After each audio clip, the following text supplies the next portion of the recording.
and some of the really basic stuff, but that's really here nor there. Uh, Basics. Yeah, we'll do the intricate lore later. Generally speaking, we're going to be doing the how to play into probably character creation today. That'll be. I normally don't start things on Friday. I usually don't start things on Friday for a variety of reasons, but I felt like doing it this time because we kind of worked on this a little bit longer than I normally do. As you can kind of see here, here's our completely schizophrenic notes about everything here, so that's half the fun. But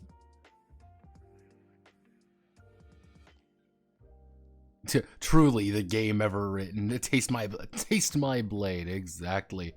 The N-word. No, bad, Ironside. We cannot use the N-word here. We are a friendly stream of friendly people doing friendly things. Friendly like.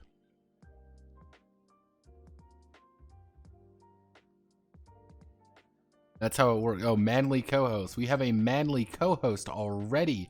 Let's bring out our boy. Hello to Musketeer Manly. Yes, as you can kind of see, he has a gun and he does know how to aim it.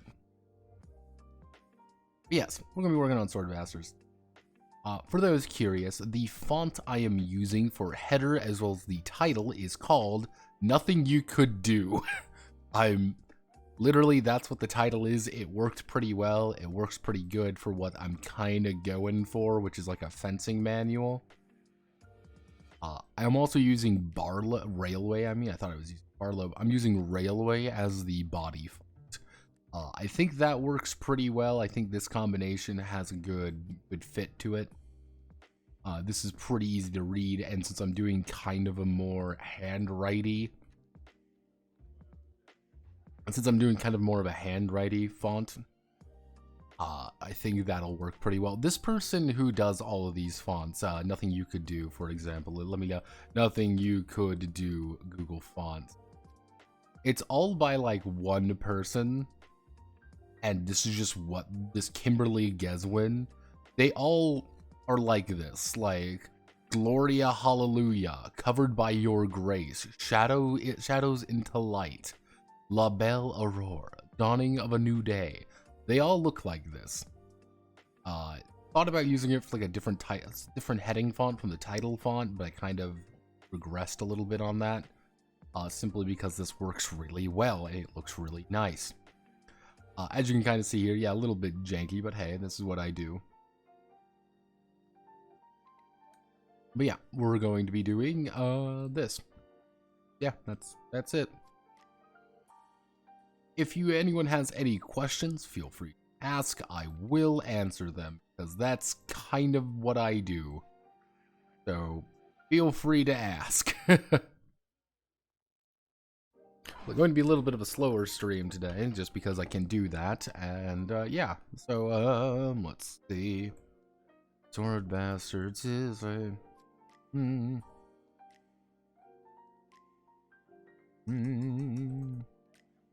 About the devilish, and but devilish and roguish lives of the titular sword of the titular bastards. Of the titular bastards. During the during the game, actually, all a crew needs is a deck of card with a black and red joker. Is a full deck of cards, 52. Full deck of 50. Full 52 deck. Card deck of cards. All the crew needs is a 52 card our deck with two jokers, black and red. Black, two black and jokers, 3 to 5, 3 to 5 bastards, 3 to 5 bastards, and a. What would you call the GM in this situation? Actually, yeah, I know it.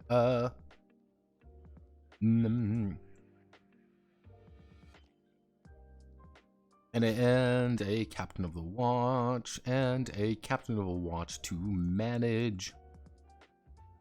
Let's see, 3 to 5 bastards and a captain of the watch to act as the arbiter, of the story. During their crime-filled escapades, the bastards will need to challenge themselves, others, and sometimes one another for supremacy. This is done using one of three.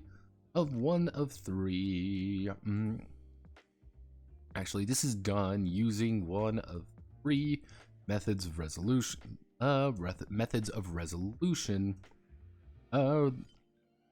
The reverse roulette. Let's see, the reverse roulette, the grand roulette, and combat. I don't even know how I would word that. It would be actually no. And we'll call it just dueling.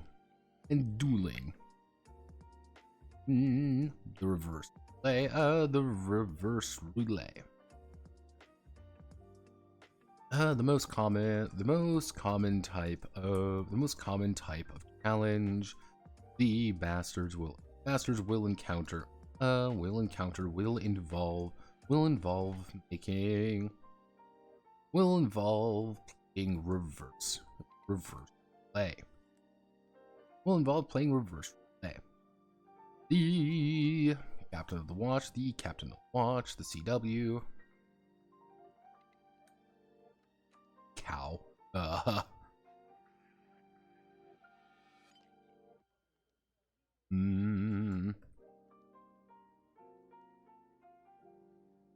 Captain and a watch captain.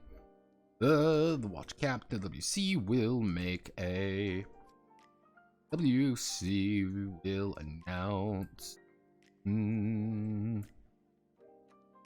difficulty of the challenge.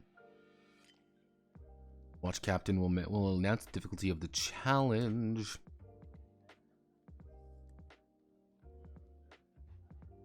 That's the difficulty of the challenge, and the bastard being challenged, and the bastard being tested. The bastard will draw a number of cards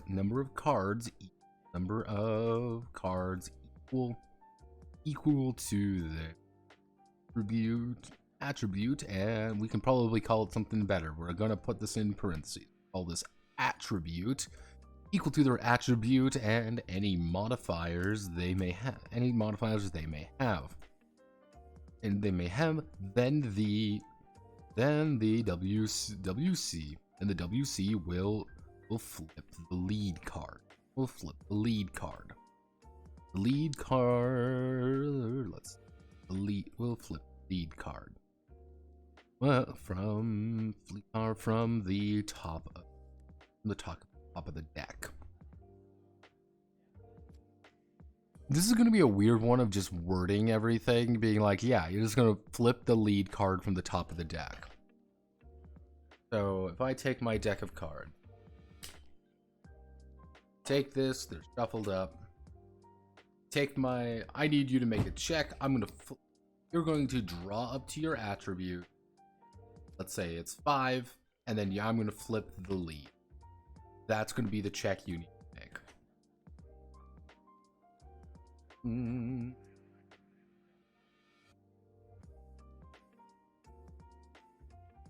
That's easy enough. And we'll flip the lead card from the top of the deck. When this is revealed, when the lead has been revealed,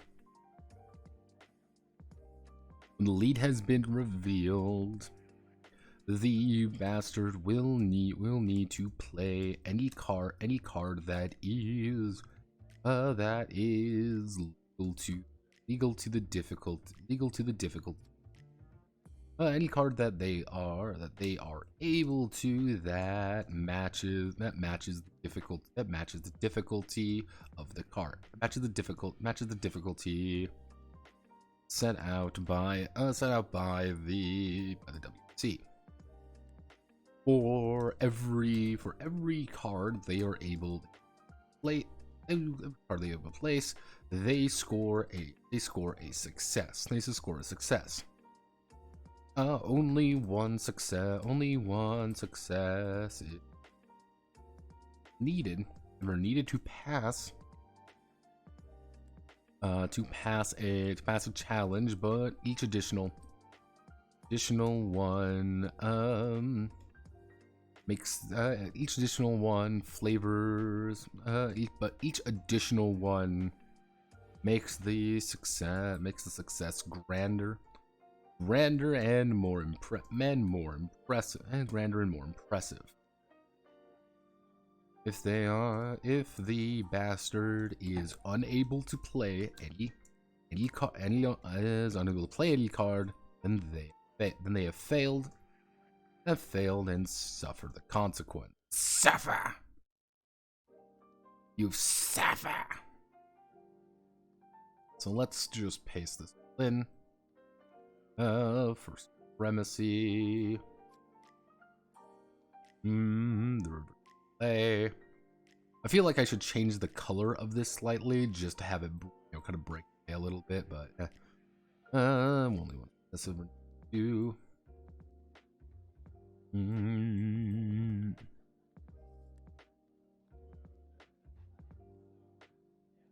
That should be.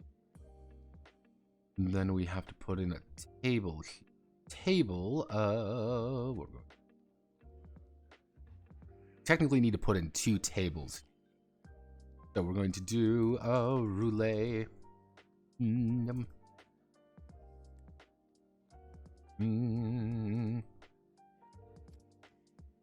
Do difficulty all.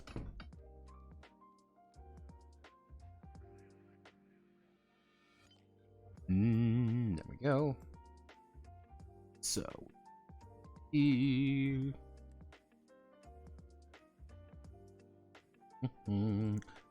medium, hard. So we need easy, medium, hard. Easy, medium.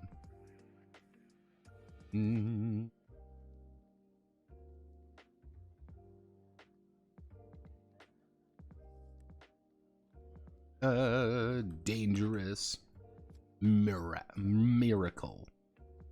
The roulette call is rouge noir.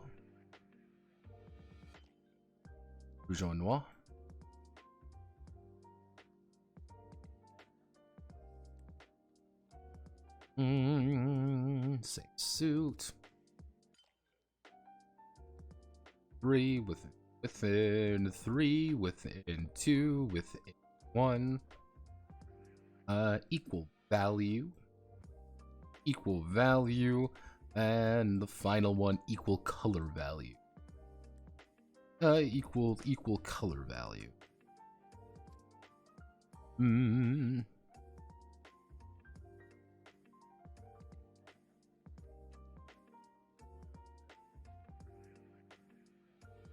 not going to put the percentages in, but what we can do is rouge noir.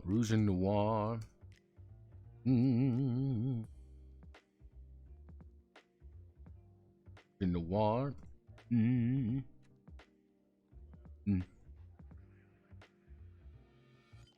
Black or red suit.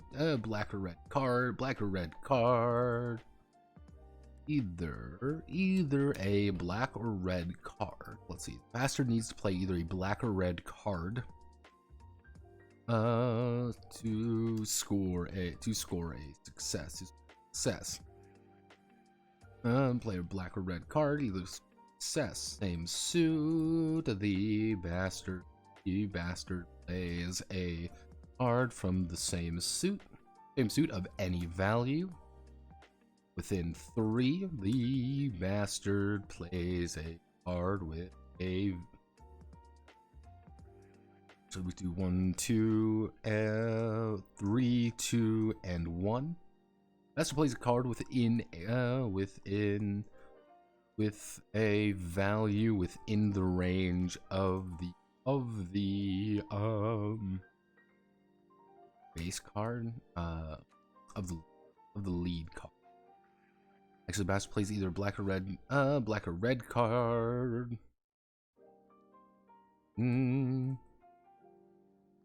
We come from the same suit as the lead.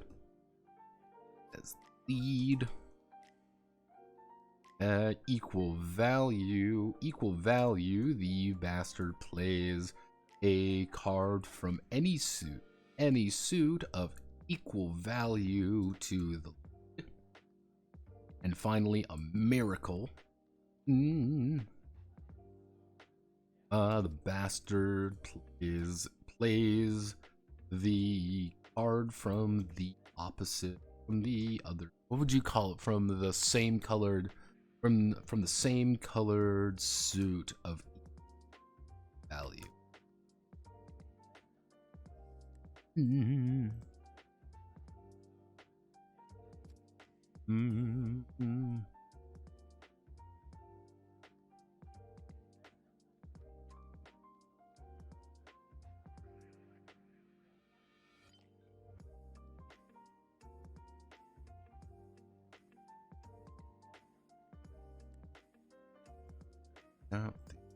One.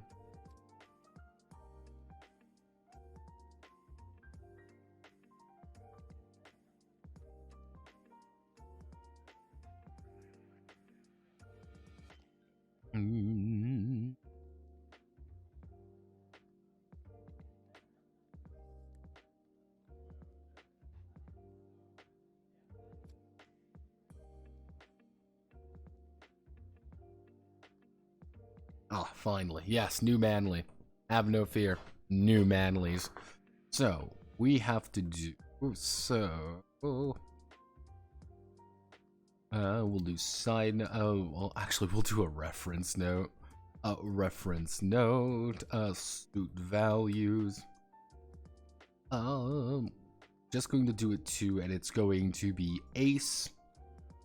It's going to be ace 2-3- 4-5-6-7-8-9-10-jack-queen-king-8.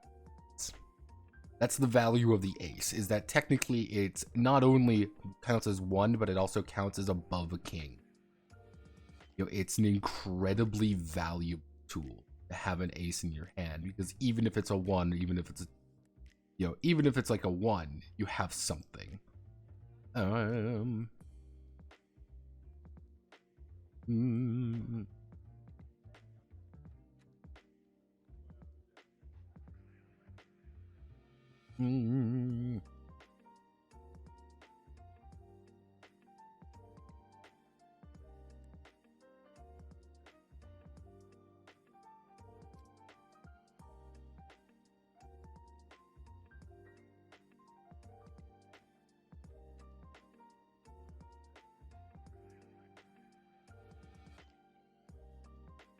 So we look at that.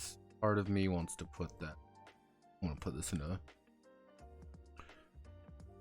Okay.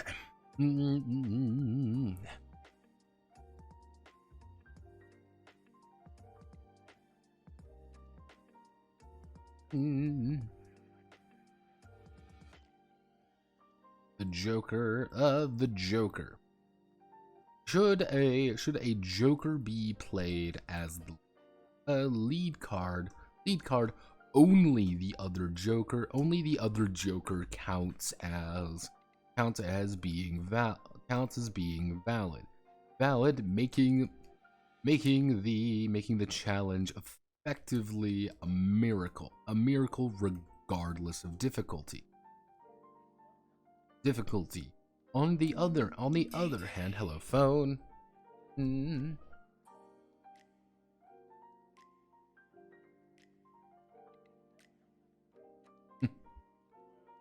On the other hand, a Joker can be played by a bastard.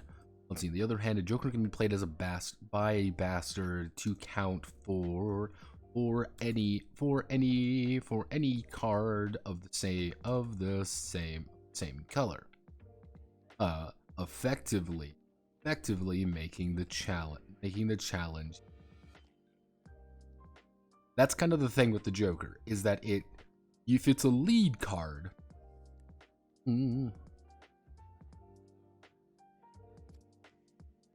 that's the power of the Joker, is that by virtue of being, you can make everything very easy or very difficult. Color.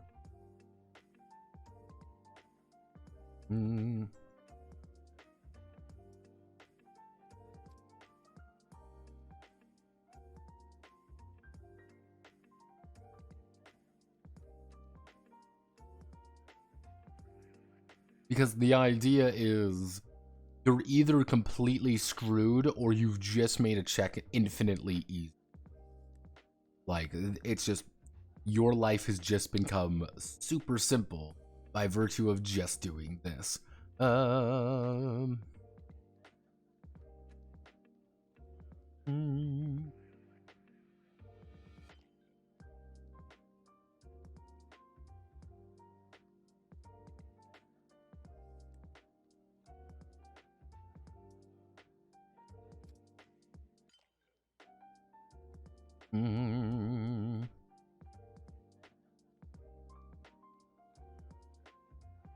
The deck will not be reshuffled.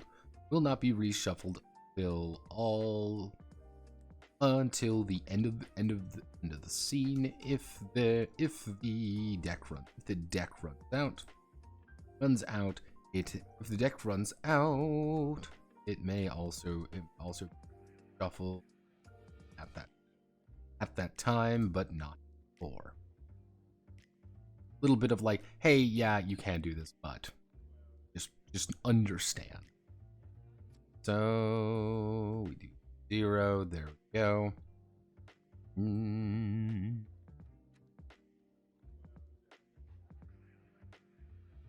Middle. Oh yeah. Packed a lot of information in. I know for a fact I'm going to have to make it. But now we have to do the Grand Roulette. What I miss? At Manly. Yes, welcome to Musketeer Manly. Hopefully everyone enjoys this Musketeer. He does have a flintlock. You just missed me explaining the Grand Roulette. That's really it. And the fonts being half of me. If I do underline or no underline, I like the underline, but it kind of fucks with the.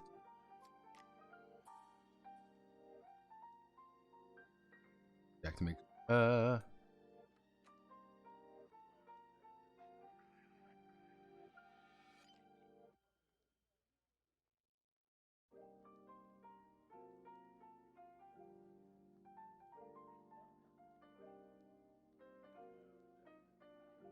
yeah, Rouge et Noir.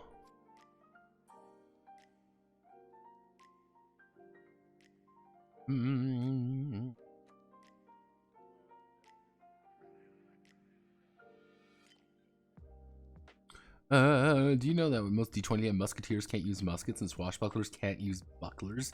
Truly, we live in a society. I do finally, speaking about buckler.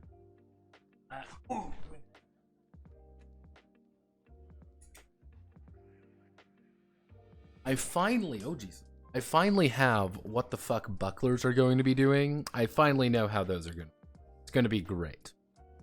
The entire idea behind a buckler is, depending on which hand you have it in, that side is going to get just a flat big bonus to defense. Because no shit, you're gonna put the buckler in between you and the problem.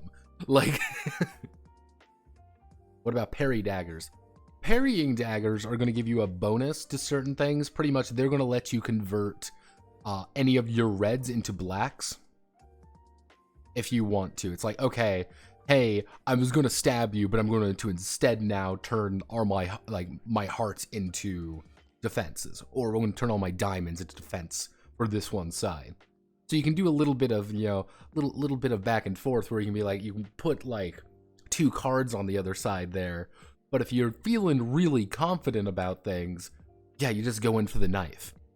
But if you're not feeling confident and you know everyone flips over and they've got like way more attack than you, switch everything over to defense, block it. Can I dual wield bucklers?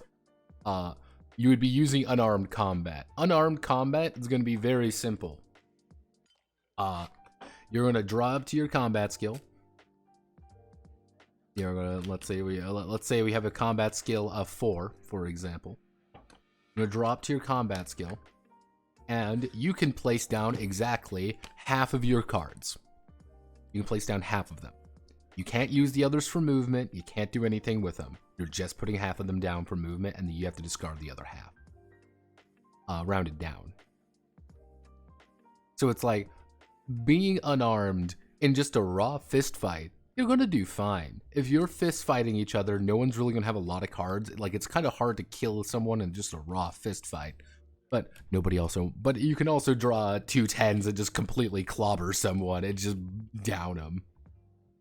But it's one of those things, like, your options are being very limited. But it also means the microsecond, the millisecond, the picosecond somebody draws a knife, they can use all of the cards in their hands, and now you're bleeding to death.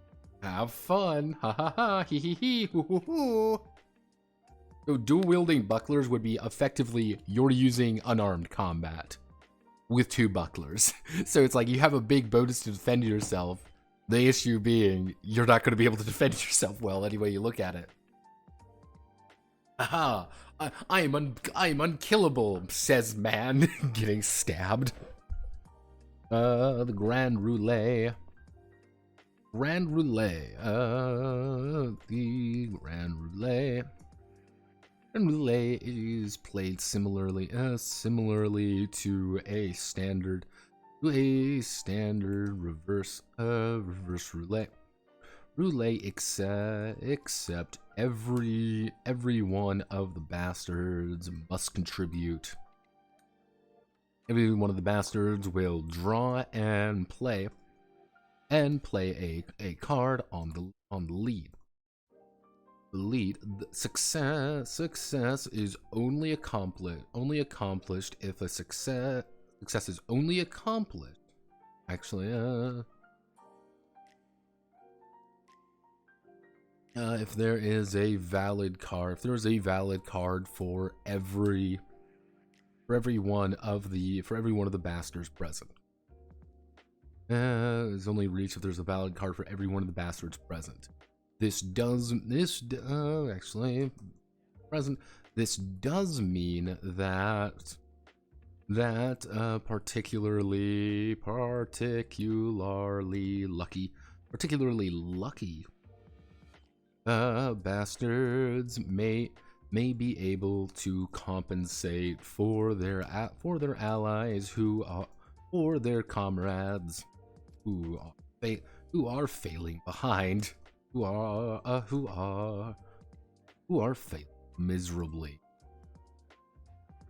Pretty much the idea of the Grand Roulette. I was actually thinking about this when I was walking home today. I was like, wait a second, I don't really have anything for like a bunch. Yeah, that is going to happen, by the way, McDrewsel. I already know how guns are going to work. Guns are effectively going to be almost treated as they are in Sid Meier's Pirates, where it's the idea of the microsecond you bring up the gun, shit's getting rough, shit's happening now.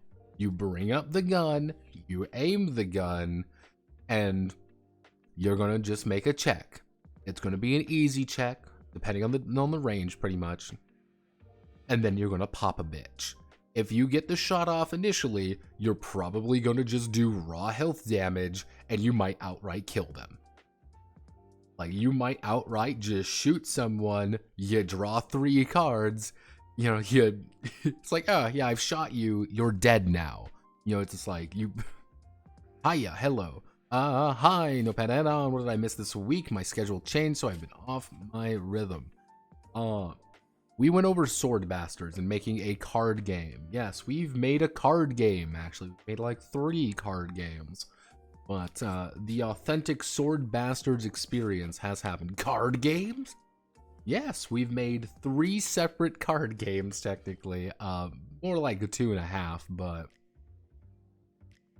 this game, Sword Bastards, is entirely going to be played with a single deck of cards. That was my very simple challenge. Is that I have 1 deck of cards to use. This has proved to be fascinatingly difficult. For a variety of reasons. And that fascinatingly difficult nature behind it is kind of interesting. It is kind of a complex situation that I find myself in a lot of the time. Simply because, hey, I have a singular deck of cards to do everything with. And that's an issue, if you haven't noticed slightly, because guess what?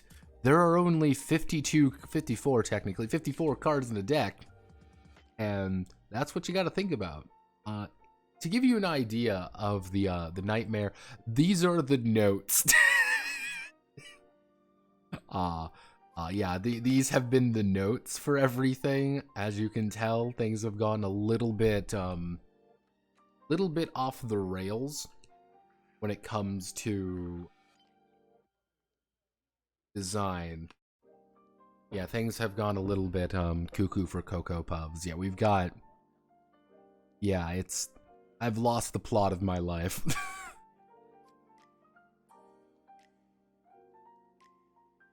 You should totally spend the next month watching HEMA videos so you can get super autistic about your combat. My brother in Christ, what do you think I've been doing? I've been watching a lot of HEMA stuff. I've been watching a lot of fencing stuff. In fact, a lot of fencing stuff. Just to kind of get the right movements down. I think I have combat pretty well sorted out. I don't like Shadversity. Fun fact, I don't like Shadversity.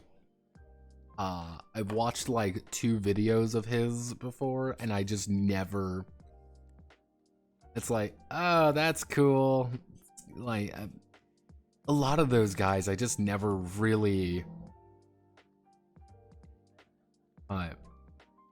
Yeah, a lot of those guys I was watching, it's like, I have nothing against them. Here's the thing, it's not like, oh man, Shadversity sucks and I hate him. Scalagrim sucks and I hate him. No. Just like, I don't really, this isn't really, you know, activating my almonds at all. This isn't really, really my thing. What was one I was watching? See if I can't bring it up. Oh. Talking about Mass Effect, the other day.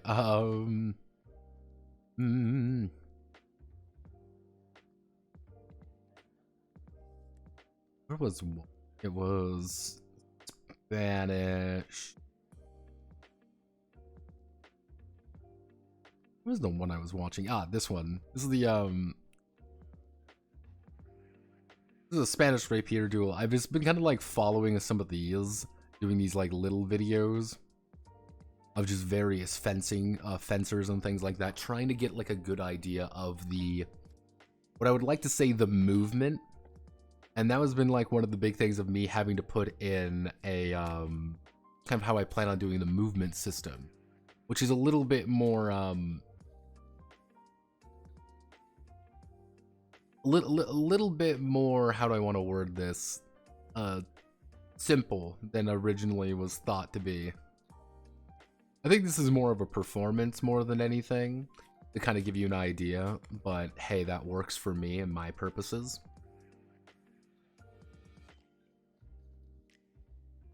Don't look on the right, please.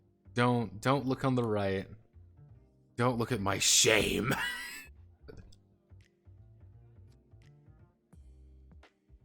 But yeah, this is kind of the idea of what I've been like that I've been watching. There's been a few like strict HEMA stuff I've been watching, just to kind of give an idea. But HEMA guys are autistic. Like most of the people that most HEMA people I know or even watch are like super mega autistic and be like, it's not exactly by the manual. It's awful and wrong. I'm like, but this is the way that I've always seen a lot of those like fencing manuals and shit like that. Is that is a very refined way to train yourself, to get your body in the right motions, to make sure everything really works. But in an actual honest to God fight, all of that shit goes away. Every single bit of that shit goes out the fucking window. If you're standing in the middle of a fucking battlefield holding a big fucking sword, and there's like 5 guys rushing at you, you're not gonna be like, now I've learned how to do my Zweizingzangonger hunger, and I will now switch into the 3rd position to slay the enemy. No. You're like, those are 5 fucking guys rushing me. Fuck, and you're gonna back up to your own guys, and then you're just gonna stab forward, be like, get the fuck away from me, get the fuck away from me. Like, the second an actual fight breaks out, it's nothing formal happens. It is whoever wins. Who cares? Hey, I have the opportunity to kick you in the dick. I'm gonna kick you in the dick. It's like, oh no, my enemy has fallen. He slipped in the mud. I'm not gonna like, okay, I'm gonna let you get up. Come on, okay, let's make this official. No, I'm hopping on him with a fucking knife, and I'm gonna keep like stab him, like just, and I'm just gonna like I'm gonna like stab into his fucking eye socket, being less like, I am an undertrained, you are a giga trained super knight. I'm an undertrained fucking peasant with a stick. You're on your ass. I'm not. I'm just gonna kill you. Usually not. It's like my Chinese mangas where they go, I'll use my sword technique of the dragon flying Book of Ultimate Revelation. I do plan on doing a cultivation game with that being kind of a funny bullshit thing, being like, yeah, no, just go full ham. What do I roll for kicking someone in the dick? Kicking someone in the dick is effectively going to be, for lack of a better word, a talent. One, I'm just going to do something like, how do you put stuns in being, stuns and stuff like that being. One of the things is that there is going to be effectively a cheat line. And that cheat line is going to be a number of cards reserved just for the bastards. And those cards are going to be free for anybody to switch out, to play with. So if you're looking at your deck of cards and you're like, I am going to completely win this fight, there's no question about it. I've got double 10s. I have initiative. I am going to pretty much, no matter what he plays, I am going to kill him. He's at his last legs. He's not possible. He cannot kill me. I'm going to switch out my 10 of hearts. I'm going to bring this two spades in my hand. I'm going to play the spades just so he can't do any possible damage to me. But now later on, where it's like, I have one fucking a 2 card, and he's going to kill me, and I'm going to die, and I'm going to feel really sad. You're going to be like, I'm going to take that 10 of hearts now and put it somewhere. That's you being a dick. That's you and your bastardry techniques. That's, hey, what happens? You're doing a formal fencing duel, and that's you like stepping on the guy's foot and then slashing, and then like stabbing upward into his throat. It's just like, ta-da, stab.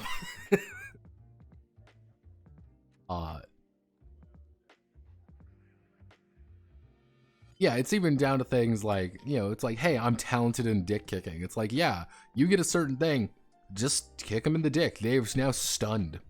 They aren't playing any cards. Now you've got a 10. Now you've got a 10 of hearts going right into their spinal column, and now they ain't getting up. Haha, asshole. Parry this, casual. Well, that's kind of how I'm representing like cheating in a fight. Is like you have like guaranteed knowledge. They don't. Name techniques and ancient stories come from the water, not water margin. Water margin is such a bizarre book, and like how much influence it has. One of these days, I should read the entirety of Water Margin. What rules for slapping other players in the face with the cards? None of that. No slapping the face. No. It's I need to, after this particular section, I need to put in effectively an array about cheating. About like, hey, if you want to cheat, you can cheat. And it's like, haha, haha, asshole. Parry this, bitch. I want to bring in the parry this asshole moment, because I find that funny. Lucky bastard may be able to compensate for the comrades who are failing miserably.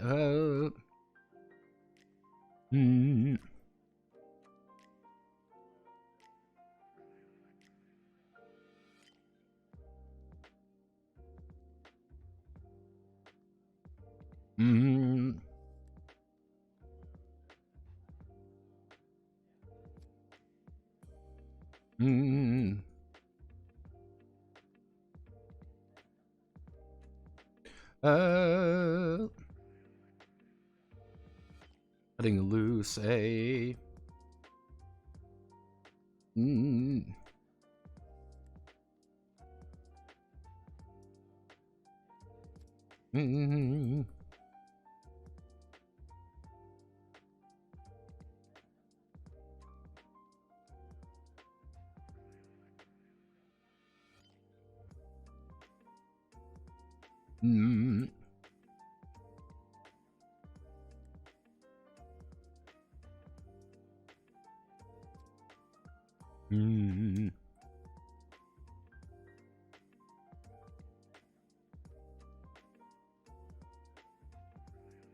There we go. Grand Roulees are pretty simple. They're just the same thing from up here. Which does lead me to combat.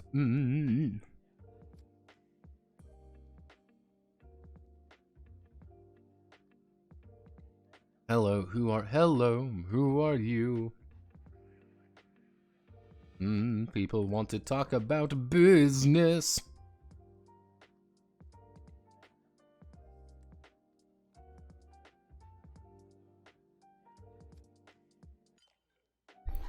Business. Call me Dr. Business. The duel. Inevitably, a bastard will find themselves clashing blades with rivals or the watch. Clashing blades with rivals or the watch. When this occurs, play shifts to the duel system. The duel system, which is each bastard will draw a number of cards equal to their combat skill. And place them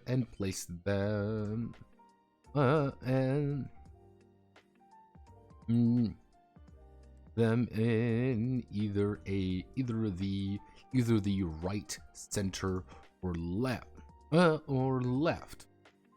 Reds count as offensive strikes and maneuvers. While black counts as defensive postures and quick thinking. Defensive postures and quick thinking.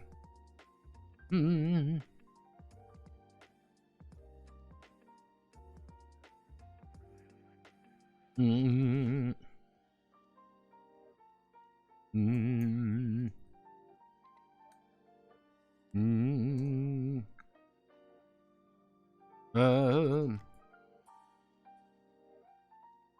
Mm.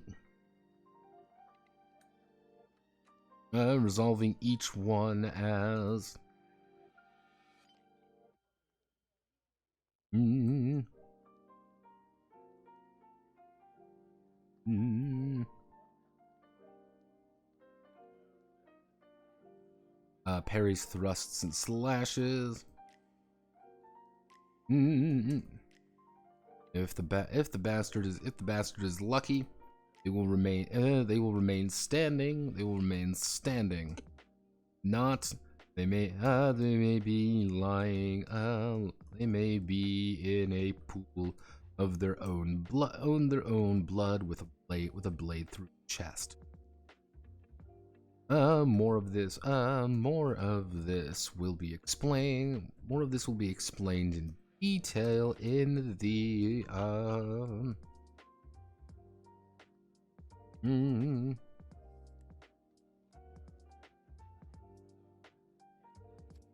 Frostblade cards. More of this will be explained. Yeah, I just want to get people in there being like, there is this is the main way you're going to be doing resolving deck. This is going to be the main way. This is kind of like what group checks and kind of like what extended checks are going to look like. This is the duel. This is how duels work. Now, we're going to have to put in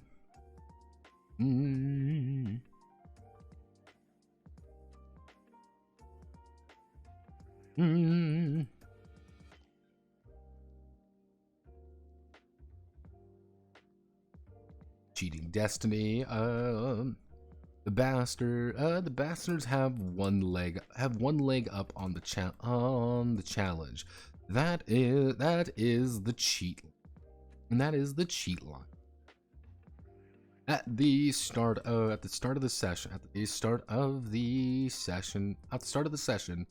the WC will draw a number of cards.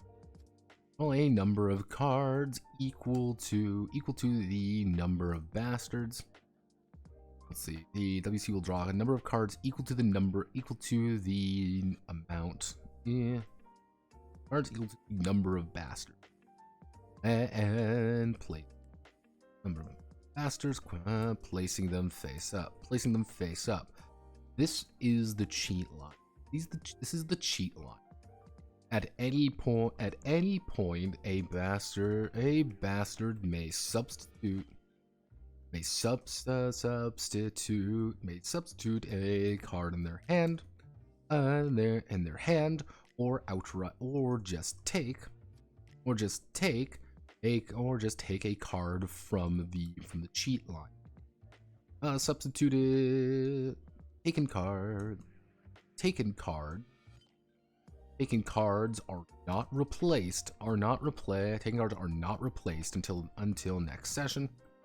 Not replaced until next session.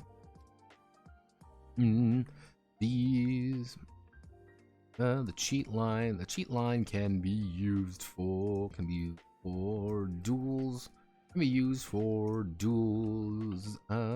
Standard normal challenges, or even a grand roulette.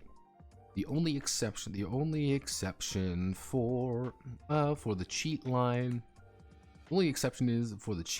Is that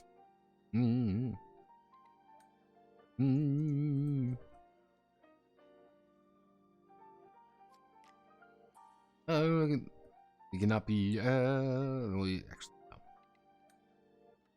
Do that.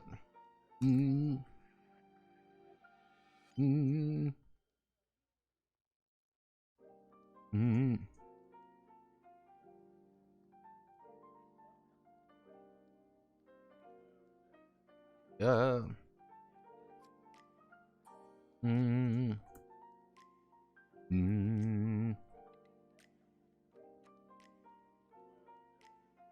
The only exception for using the cheat line is when a bastard does not have any cards in their hand. in their hand, including when they have played them all for a duel. Think carefully on when and how to use your few advantages. So it's kind of like, what I want to do is I kind of like want to emphasize, like, yes, you should use them. However, understand that the second those cards leave your hand, you are out.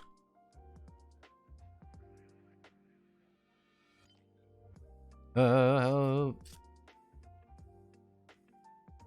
would you do if Mr. Business? Very focused fatal hack. I mean, cursed bread. I know that much. Floric is. I like Floric. I think his comics can be funny. Every now and again, like I'm like, oh, that's just a little bit weird. The furry focused fatal hack. I mean, if money comes in, I mean, the mercenary life don't go. Check TG real fast. I'm kind of worried they're making amateur a bit of a general. The thing is this, every single amateur thread as of right now has at least attempted to hit bump limit. I did notice the last thread was kind of petering off into, well, we should bump the thread to bump the thread. And it was like that for like 20 posts. I'm like, that's not quite the point of this. And that's something I wanted to avoid. But I can't really like stop people from making those threads. It's not like, sorry everyone. Yeah, you violated my 4chan copyright.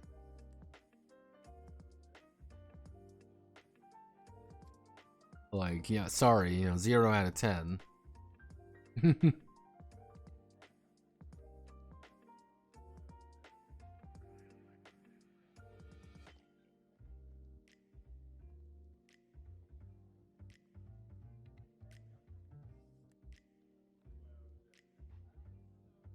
Yeah, no, it's at least they changed the OP for a while. Like, that was good. Someone actually changed the OP, and that's all I can really ask for. Generally speaking, if I don't see one on the first, I'll make it regardless. I'll make one just to, kind of keep the beat alive, if anything. If I don't see it, if I do see one, awesome. I don't have to think about it, kind of thing. If someone else doesn't make it, honestly, that's all I can say. If someone else does not make it, I'll do it. But that's how I'm kind of treating myself as of right now. I am the guy who posts the thing occasionally. What I should do, is I should just make a handful of them and post them as like a kind of like a Google Doc or like a Google folder or something, being like, here's a bunch of the OP images I've used. Use them if you feel like it, kind of thing. Cheating Destiny. Think carefully.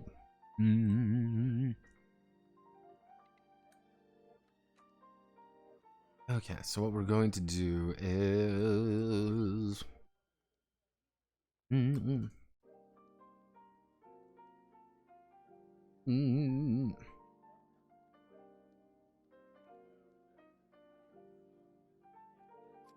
Increasing the decreasing difficulty. If the challenges are proving to be actually, if a bastard has an extreme advantage, or some other factor comes up, then they will simply draw more cards. While disadvantages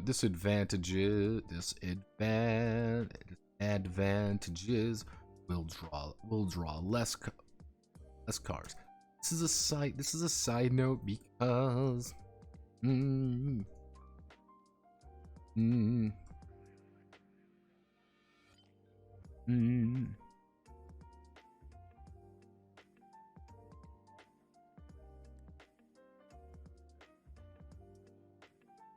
actually, no. What we can do is we'll do, you know what? We will put that in there. We'll do a,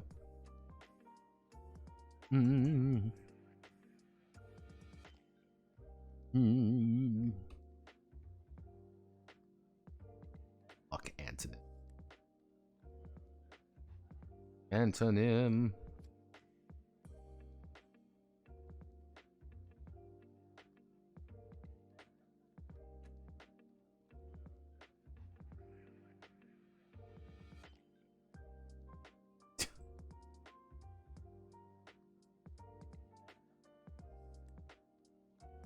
Actually, no, we can do,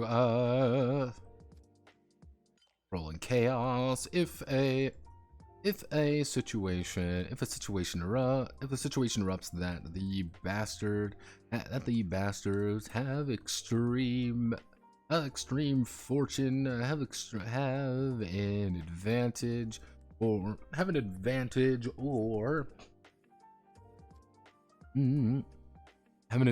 or disadvantage, they will gain control or chaos.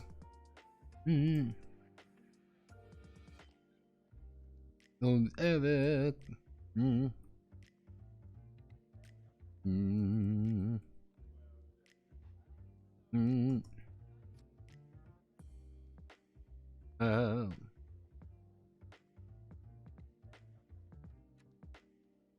under chaos lowers a card draw by 1.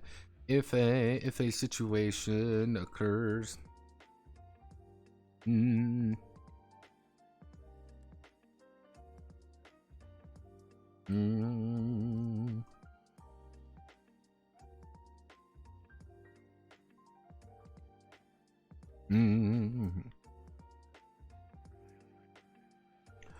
if no cards may be drawn, then the challenge is considered a disastrous failure for everyone involved.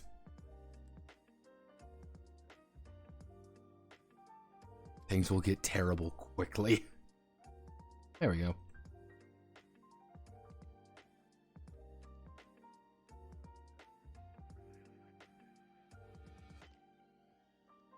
So now we enter into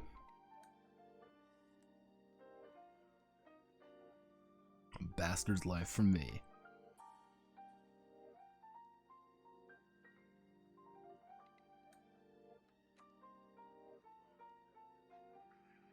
What did I miss this week? You missed us going over and creating a card game, otherwise known as Sword Bastard,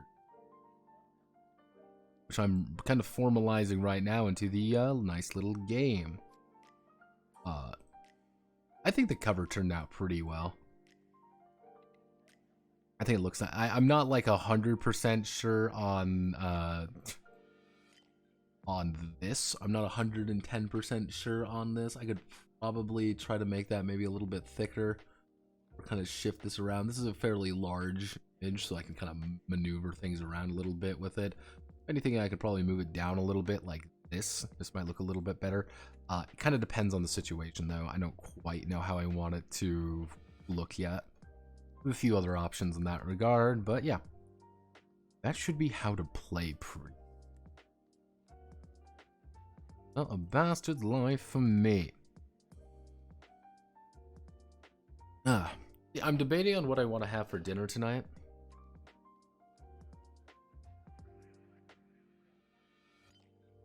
Because I'm either going to do a salad. Like, I have just like a salad kit. I can just make a salad and it'd be really... But, mind you, I can also just make pancakes. Now, I love pancakes. But I had pancakes a few days ago. So it's like, do I make pancakes? Do I make very easy pancakes? Or do I just make a super simple salad, but not really have anything with it except the salad? Truly, I live in a first world problem. So what I should do is I should put, pancakes doesn't sound dinner. Pancakes can be applied anytime. You can always make pancakes. They always work for everything. What's appropriate page to image ratio for professional books in your opinion? honest to God, do whatever the fuck you feel like. I have seen books where it was nothing but images for pages with no words or anything. I've also seen books that are like that are just densely packed with wording. You know what? I can. Time to do a little bit of a sneak peek for tomorrow, because don't forget, everyone, tomorrow is the Curious Case of Ura. To kind of give you an idea, I'm not going to go over this game like right now. I just want to show everybody because I find this interesting. So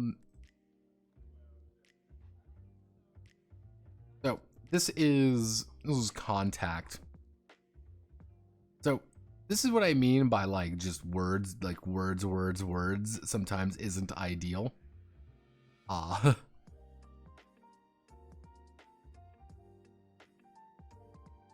Because yeah, you get a lot of just like stuff in this particular game. I think this is a pretty good mixture personally. Where was the one? Here's army ants. Army ants, you get a lot of just stuff with this one. You get multiple pages of not really much. Generally speaking, I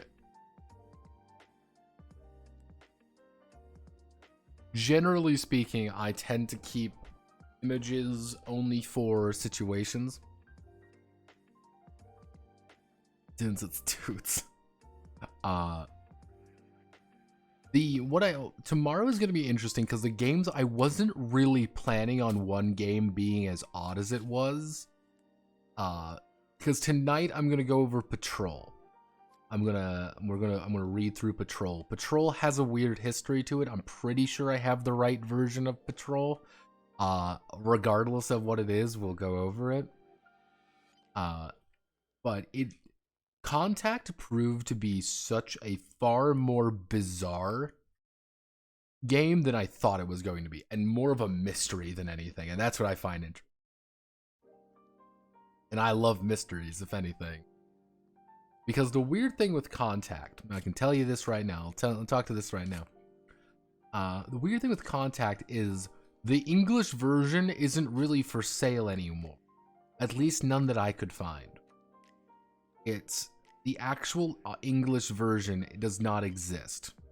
Because it got scrubbed on drive-thru.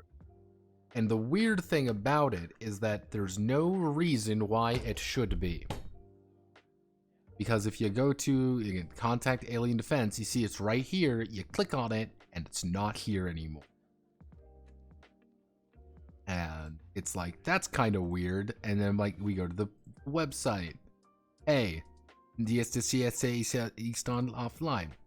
One of those weird kind of situations. I wonder, do they like...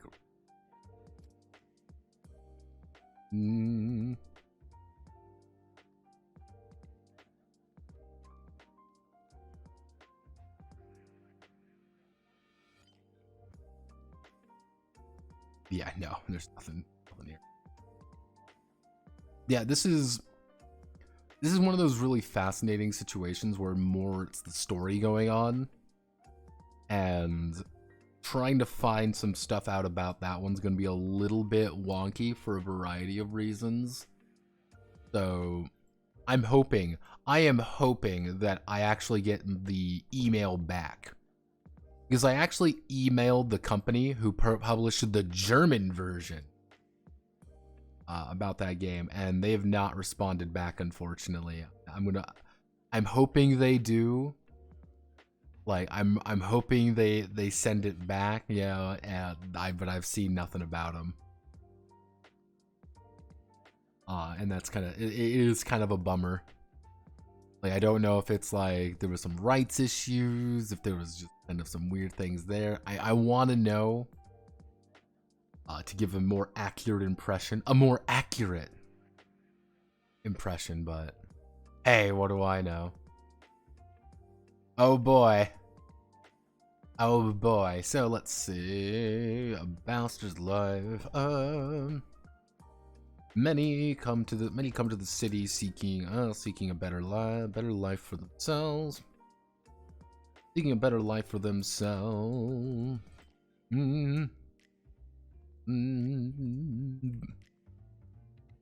and find nothing but the squalor and misery of the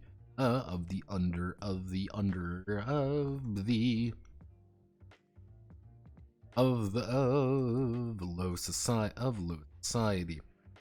society for most bastards.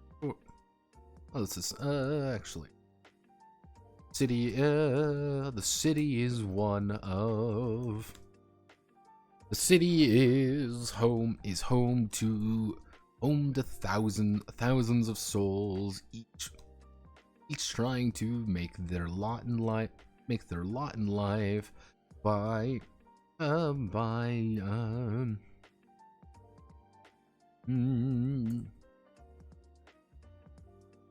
working trades. There are a lot, but many others seek to. How do I want to fucking work this? Pretty much, it's the idea of like, the city is a nice place. Unfortunately, crime does exist. Actually, no. Speaking of science, arts, and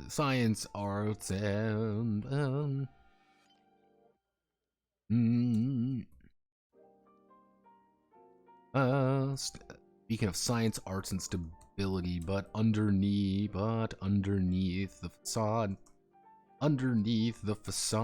of perfection, lies the guts of the true guts. The true guts of it all.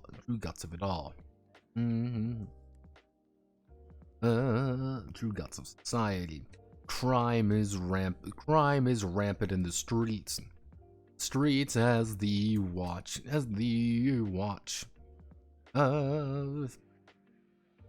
Hammers down descent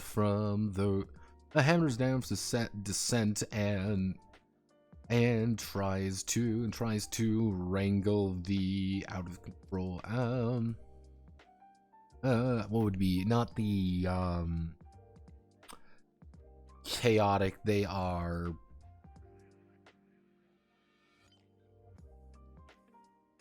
hubristic. No, fuck. What's the term? What's the word for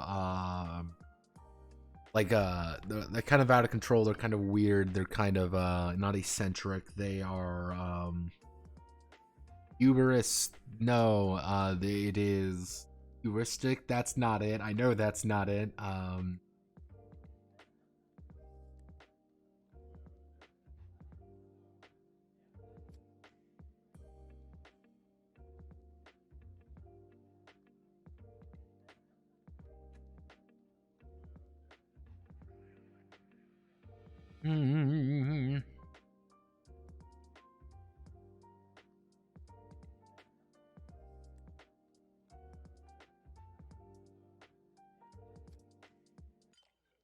Not satire. They are hedonistic. That's it. God, I was having a fucking stroke. Renly hedonistic. Watch hammers down dissent and tries to wrangle the hedonistic aristocrats from themselves. This has led to a descent from the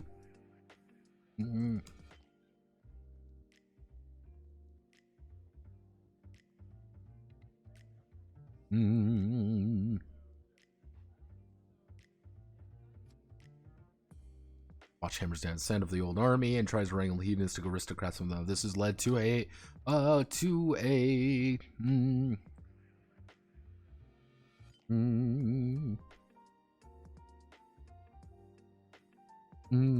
surge of criminal activity, of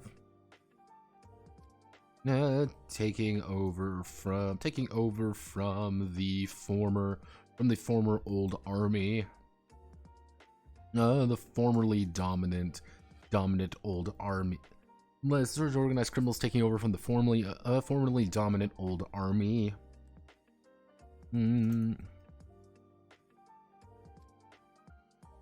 Mm. Mm. Mm. Kind of exploitation. The bastards are drawn into this life for a variety of reasons. Bastards are drawn into this life for a variety of reasons. Some by choice, others by chance. Regardless of the reason, they are now stuck. They are now stuck in the muck. Stuck in the muck, and the only escape is upward. So it's kind of like the idea, what I want to get across, and I kind of wrote down the idea of the old army before. The idea of the old army was you had this. There was this massive war to kill all the fucking elves and, steal all the magic bullshit. And these guys returned home after we won the Forever War, and they pretty much dominated society for a very long time. Kind of the underworld. Like, these were professional soldiers. These guys knew what they were doing. They kind of didn't get like a really good deal at the end of things. New king comes in, he organizes the watch to be a lot more hardcore. They crack down on the old army, and suddenly it's a free-for-all. A lot of the power vacuum has been opened up, and now a lot of people are kind of surging in, being like, there's a lot of money to be made, and they haven't really formalized. Like, they're trying to wrangle up, like, hey, we want to stop the rest of this old army. Well, so we can't really focus on every little minor criminal out there. So it's like, yeah, you have time build up, and people aren't really going to be like, oh, you did one thing wrong, therefore we're going to just crack down. It's like, no, like, things are going pretty good for you guys, all things considering. There's just a lot of you now.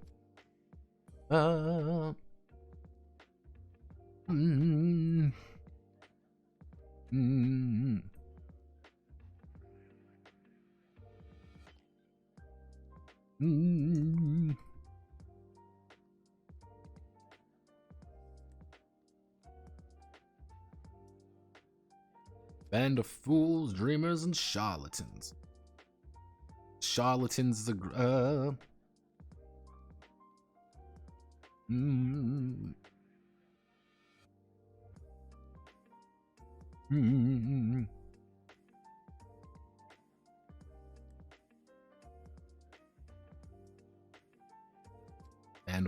band of the unfortunate.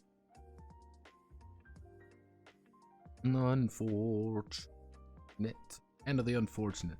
The first thing when creating the bastard is determining the initial meeting and game the bastard part of. Most criminals in the modern day are either direct descendant were tied to the old army. Actually, most criminal leading gang in the back are part of. There are multiple types. There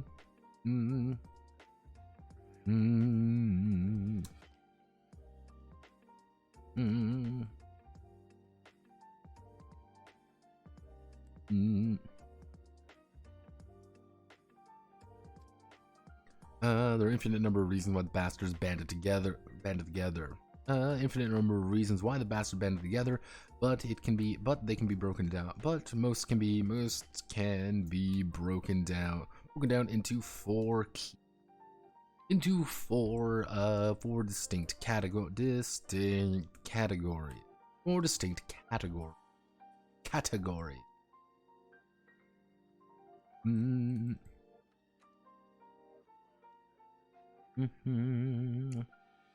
One, two. So we're going this. We're you.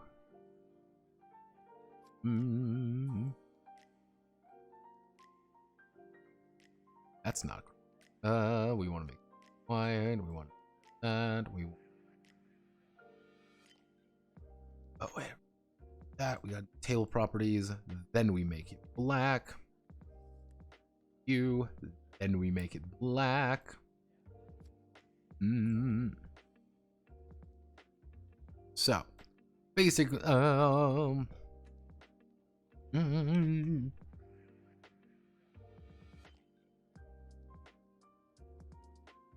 Neighborhood gang.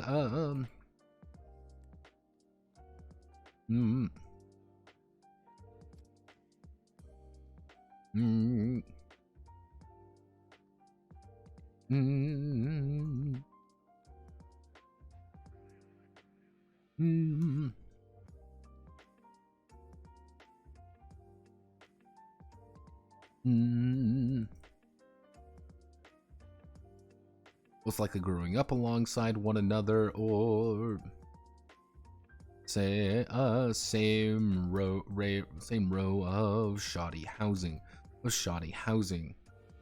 The bastards are tied to the location, are tied to the neighborhood, and those around, and those who live among them know it. Among them know it.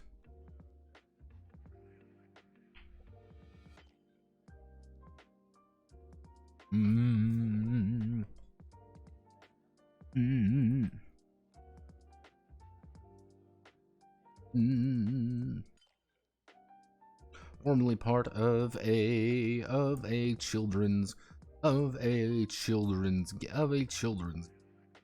the bastards are formerly part of a children's gang. These loose organizations, these loose groups are dominated by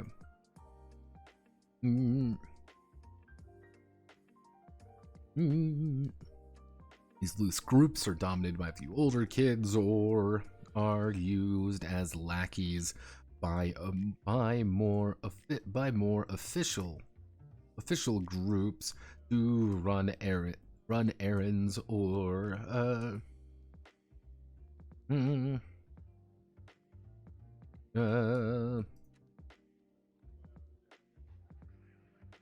spy on enemies.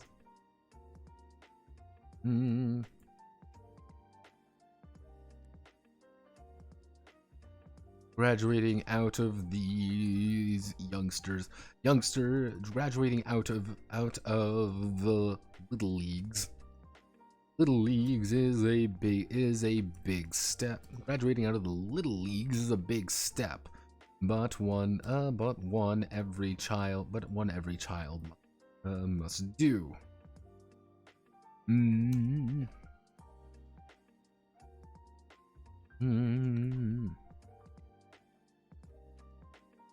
The break phase.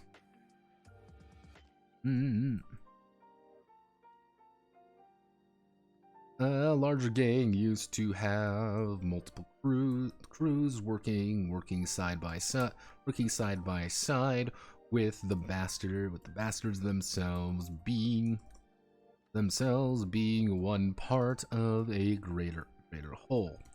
Whether the boss got shot, whether the boss got killed, the gang ran out of money, or even just the group struck out by themselves.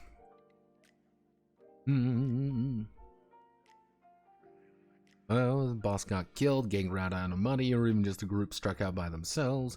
The reality of the matter is that their previous allegiances mean little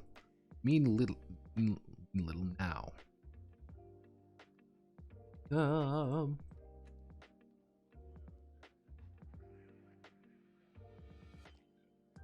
Besides Chronicles of Darkness and Call of Cthulhu, is there any other system where you play that's just an average Joe? There's quite a few systems. You just play regular people. Kind of depends on what you mean by regular people, though. It's Most of the time, though, it's like yeah, T20 Modern, technically. It's a lot of games allow you to play just regular human beings and just doing things, but you have to remember all of these things are also in more extreme circumstances. It's like, yeah, most space games, technically, like Traveler, for example, all you play as is in Traveler at the end of the day is a bunch of stellar, traders. Like, you can play an entire game of Traveler with no combat. It wouldn't be very interesting, I give you that much, but you can technically play the entirety of Traveler without shooting a gun once. You can just play it trading, you can just be cutting deals, you can have all the exciting world of Forex trading. What do you think of the trading mechanics in Traveler? I've never really delved too deep into them, because they are usually fairly deep, but the idea is usually pretty simple.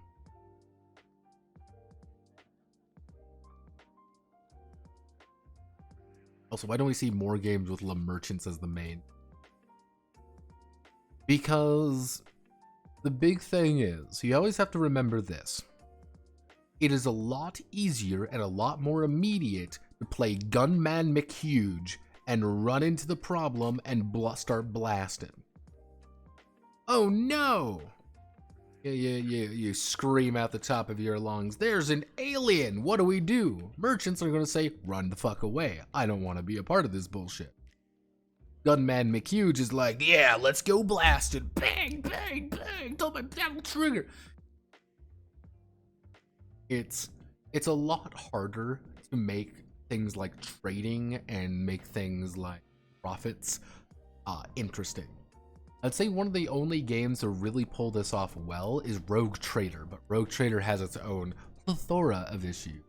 But the idea of Rogue Trader is also you're piloting a cathedral, a spaceship with 3 cathedrals strapped to it, going through, literal hell to go to a planet so you could blow it up because they stopped selling you wine.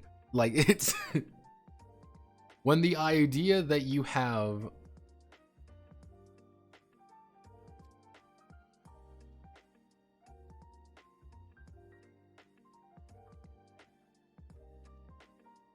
You'd be supposed to know how many internet showers Average Joe stumps upon something unique. How many stories Average Joe's upon something otherworldly unique tries to take advantage of it. But interplanetary trade is weird when you stop to think about it.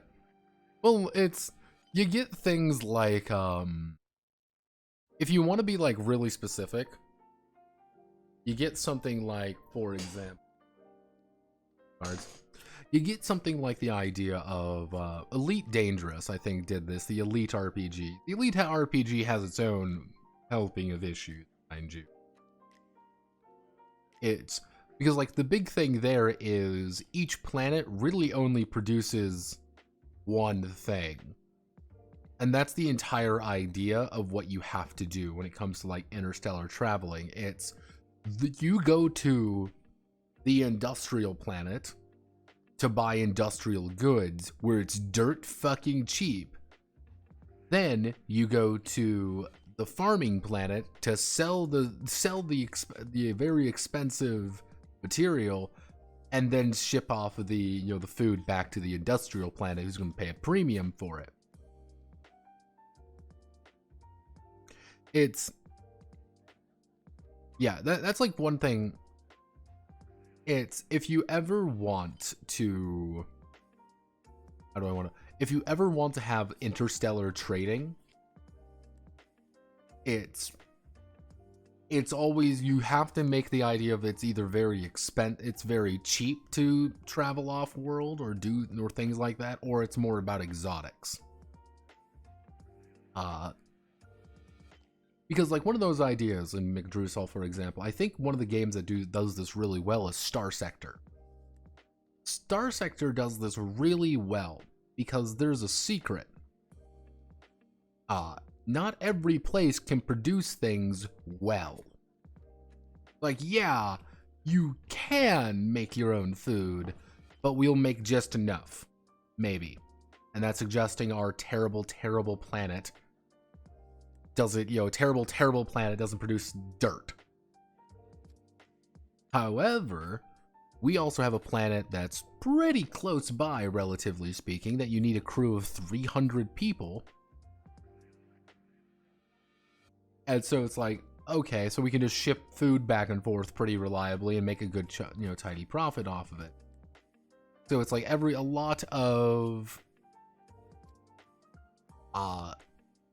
of these times, like you see like industrial scale planets being industrial scale things for industrial scale reasons.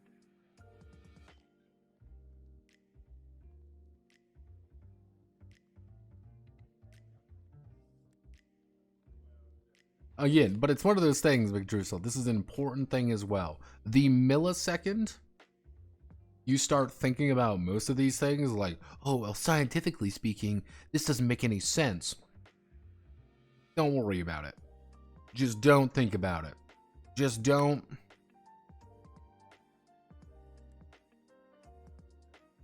Like, just, if you think about it, you say, you know what? Nah. Like, let's not think about it. Let's not, hey, wait a second, this doesn't make, nope, just, shh.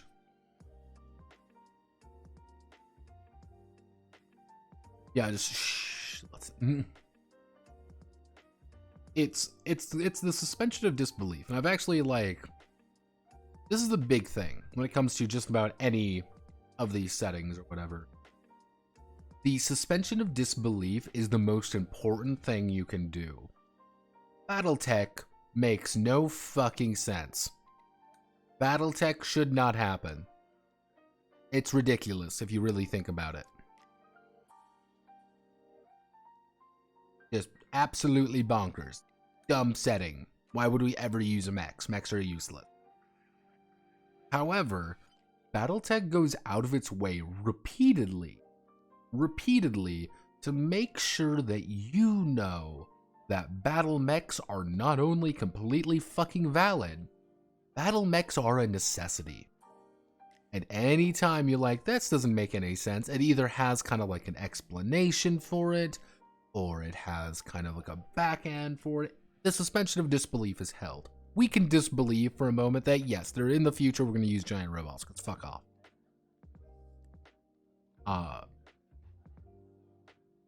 So with that, the Prof head back to the capital where entire buildings are made of gold because of reasons. Well, arguably, see, this is one of those funny things. I'll bring up Star Sector again because Star Sector is a good game in this.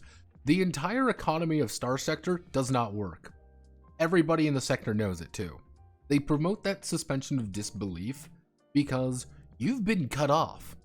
You've been cut off for a very long time from actual, Terra. And a vast majority of Star Sector is kind of figuring out what the fuck happened and why things are as bad as they are. There is a literal super corporation run by AI. We don't talk about the super corporation run by AI because AI are the reason we're in this situation. That's why you should use AI course for everything. Not work with people knowing it. The big thing is, a vast majority of Star Sector is stuck his dick in the gates. It's a vast majority of Star Sector's actual planets were settled as resource extractors. All that money that they make, it was supposed to go through the gates back toward Terra. But the problem is, Terra is no longer available. It's been this way for years. And so you have a few planets serving as these big giant nest eggs where all the money flows into, where all the resources flow into, because that's how it was work. And so you have a few of these really dominant planets and a bunch of places that you shouldn't live. Why in God's holy name would you live on a barren rock? And it's no. It's no, why would we ever live out here? But that's how the system is kind of built. It's we were built as a resource extraction colony at best, and now we're trying and kind of struggling to kind of piece that back together. and it's not working, and people get into fights all the time. I mean, that's one of the big conflicts, arguably, is you get people like Lud, you know, the Luddic path. Yeah, because fuel boosting tech and refining tech only works on shitty airless rocks. It's like, yeah, the only way half this shit works properly is because it's a barren nightmare rock. And you're expecting people to live here? And like, yeah, it sucks. And that's kind of the issue. It's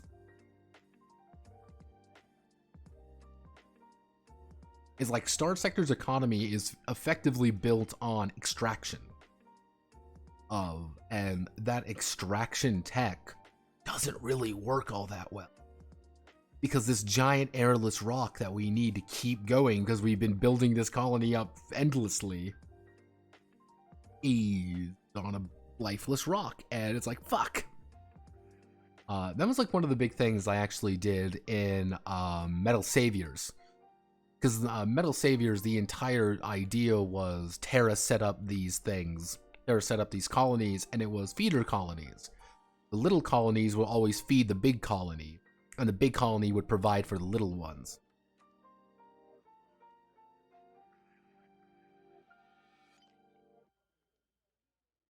And the little tiny colonies kind of built into that one, and that was like how that's how the Empire and the Federation came to be.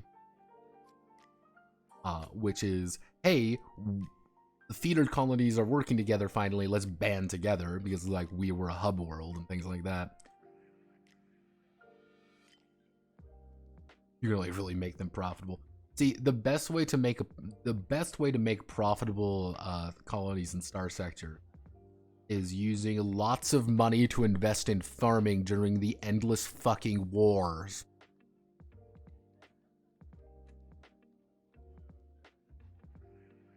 I've never played Star Sector's main story. It's like the one thing I like Star Sector a lot. I think the game's really fun. Not very good at it. Do you think sci-fi settings that would there would be penal legion colonies? We did it once on Earth, multiple times, in fact. Most likely there will be something.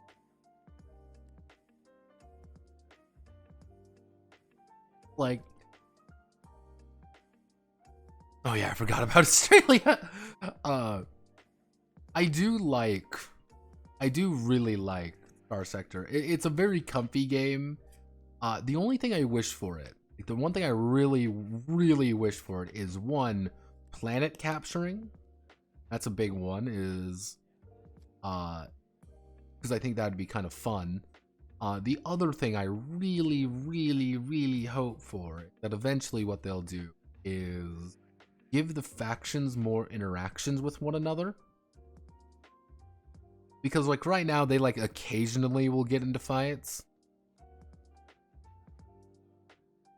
Like that's kind of like the thing right now, is it's like they kind of get into fights, they kind of don't get into fights. I've never played with any mod in Star Sector. Never played any of the mods. I was thinking about downloading the waifu mod because it's funny. Yeah, I played just vanilla only because I wanted, like, what happened was the first time I played it was years ago. And then I got really into it. I got real burnt out on it. And I went back to it. Played a shit ton of it. I'm like, I'm just gonna play vanilla to get back into the groove of things. And then when you're like 40 out, then when you're like 25 hours into a campaign, you're like, I am no longer grooving with it. I'm just in here. Like I'm just playing now. There was a bunch of drama between a bunch of the mod creators. I know that much. Like all these fucking mod creators were like, all of their mods were like fighting one another effectively. Like, oh, if you downloaded this mod and this other mod, it would fucking like crash your game and shit like that. I thought that was very funny. Mm. Mm.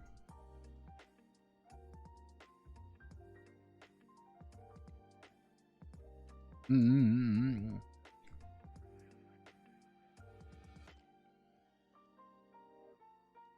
Mm. Mm.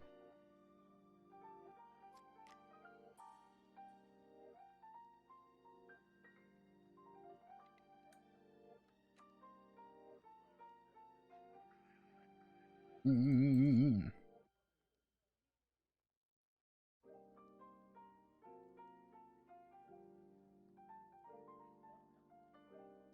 I might organize this down a little bit depending on it. This section is going to get a lot more detailed. This section right here, this will get a lot more detailed. Also realize I just never posted any of the things I wrote because I'm a when I get to like how gangs are composed of, I can probably start giving people some bonuses. I just want to put this in here just to make like I kind of know. Because the idea is pretty simple. It's the neighborhood gang is like you are part of the neighborhood. Everybody in the area knows you, you know everybody, and it's kind of the issues that go along with it. You're from the docks. You have authority over these things. You're graduated. You were part of a much smaller band that wasn't really official. You kind of graduated out of that. Now you're kind of hitting the real leagues, and people, you have like it's a lot more friendlier. And people kind of know you. Hey, you're that kid. We worked with you before. We know you. People might underestimate you a lot more because you're a lot younger. The breakaways, you were part of the bigger crew before, and that kind of collapsed in upon itself. So now you're kind of alone, you're kind of doing your own thing, and people might resent you for your previous allegiances. They may also want to try to exploit you. The fops are the weird ones because you're not really a gang. You're not part of this. You're a bunch of rich kids with swords, and they want to beat the shit out of people. You're starting the criminal enterprise because you think it's going to be fun today. Like that's why you're doing things is like you think it's fun. Mm, mm,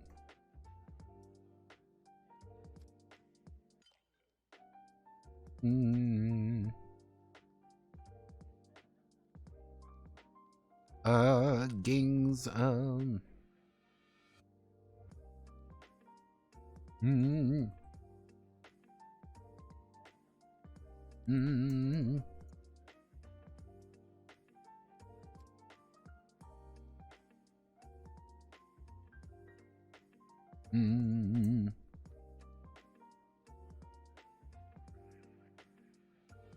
mm.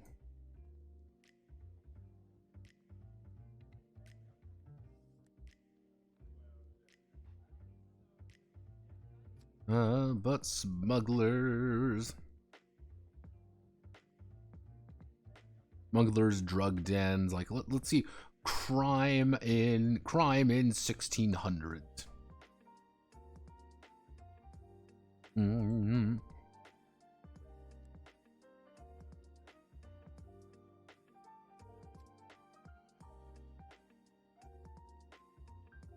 And thieves guilds.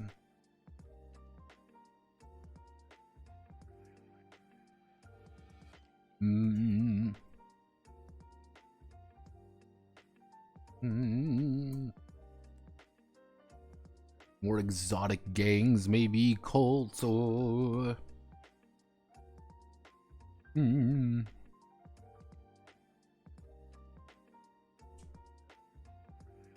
Mm.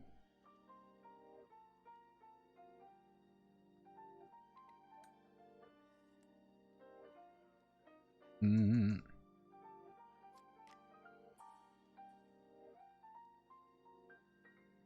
More exotic gangs, maybe cults of the wicked ones, or mm.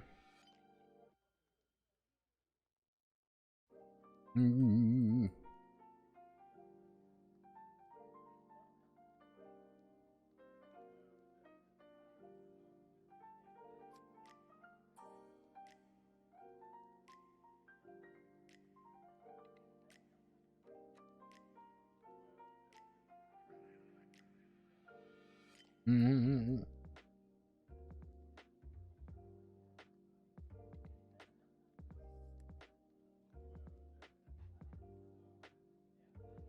Yeah, it's like, yeah, you are, as a bastard, you are a terrible human being. And I do kind of have some, I'm trying to like more formalize idea of the setting a little bit more head over time. If you notice, I haven't really put anything about the setting at all. The entire idea is either going to be the current the current like 3 ideas I've been kind of floating around in my head are either it's Holy Roman Empire hours and it's the legally distinct, probably Cardiac Empire, because I've already used the Cardiacs before. It's like, hey, this is this old empire, they've been doing things, you're a frontier city that, hey, effectively the 30 years fucking war is going on, and everyone's fleeing into the city. You're an unaligned city, and that's, you know, kind of the issues go from there. The other one is more along the lines of Thief, which is, hey, we've pretty much tore down the elf forest because fuck elves.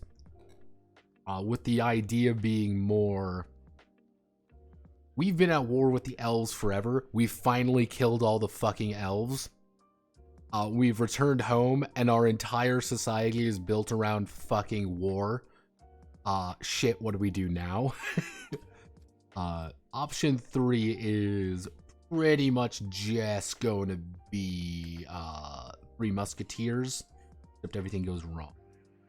But I want the idea that there is a very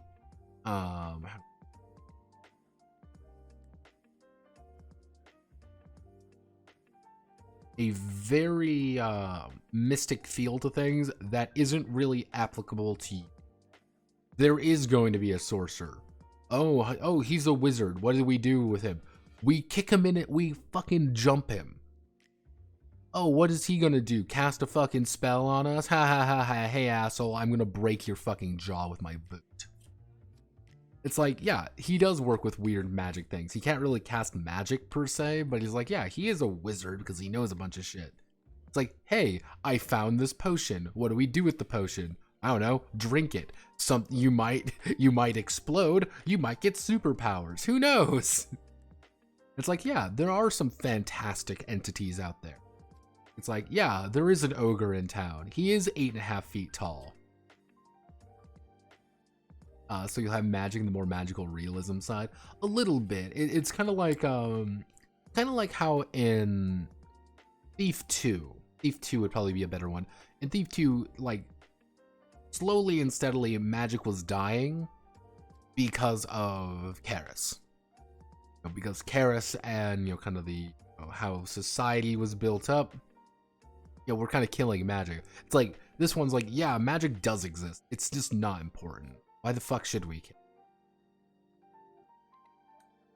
And it's like, it's such a boring part of life but it's so irrelevant to most people.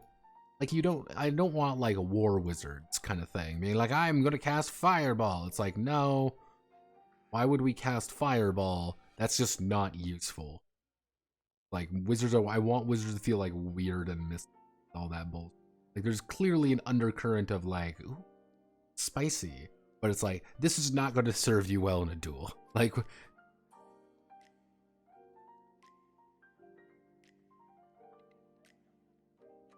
oh, that'll be the funny thing. You aren't going to be playing wizards. Like, you won't be having any, like, magic shit, really. Like, that's not who you are. You're sword bastards. Get a sword and stab the enemy to death with it. Get away from me. It is me, Lord Mount Morningstar. I'm going to cast magic missile. Hey, you want magic missile? Here, hold still. And you shoot him with a fucking flintlock. It's like, fucking loser. No, please. But what about making wizards play? I guess I could make that as like an optional gang type. Is like, hey, yeah, you're a bunch of fucking like loser wizards trying to learn magic. Again, I have a few ideas. I need to get to that, but I need to like kind of formalize the lore down to a really fine point. I think the lore is going to be the thing that really is going to tie this particular game together.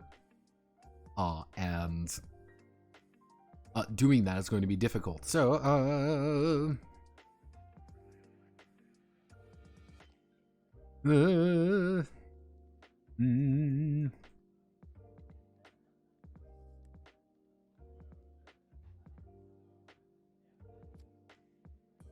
when creating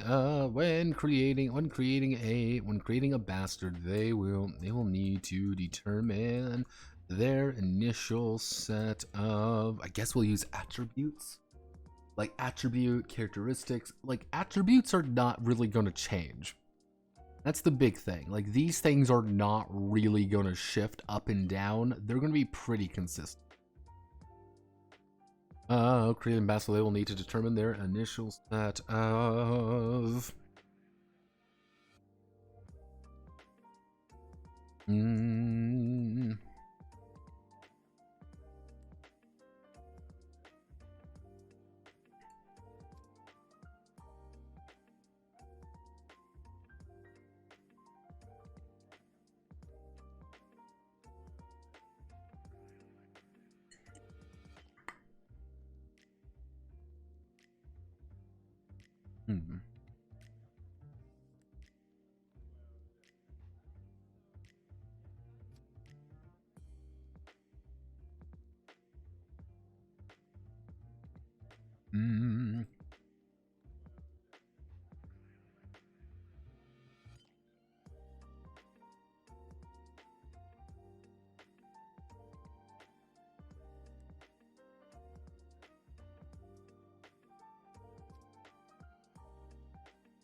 I guess we can, when creating ambassador, they will need to determine their initial set of God, attributes don't feel like the right word.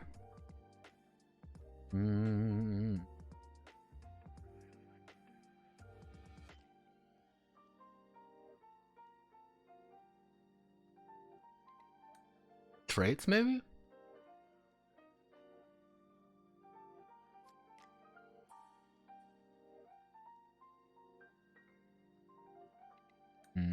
Brawn, finesse, will, reason.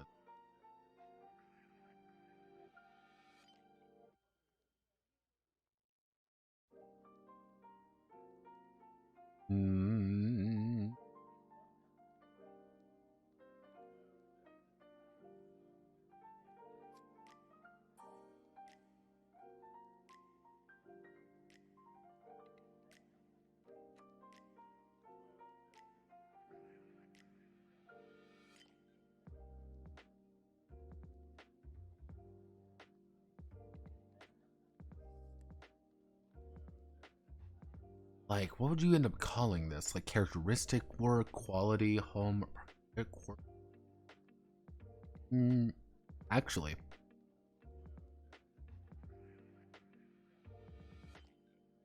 I know we can do. When cleaning bachelor,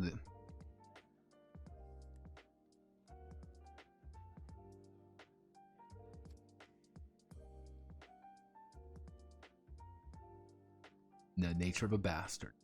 Create master, they will need to determine their initial set of natures that dictate their overall abilities and skills in the abilities and attributes. Each nature is tied to a particular field. Each nature is tied to a particular field and suit. Each nature is tied to a particular suit of cards. A particular suit of the cards that represent their nature and that represent their approach to the world.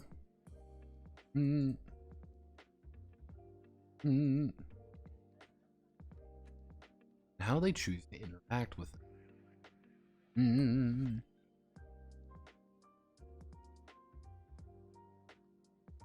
The Let's tweak this look because I like the way it looks. That. Oop. That. So, first things first, we're going to do, we select everything here.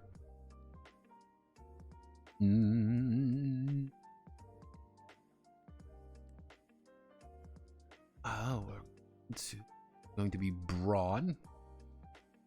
Brawn doesn't really sound like a nature. I mean, what would you refer to like a strong nature? Like,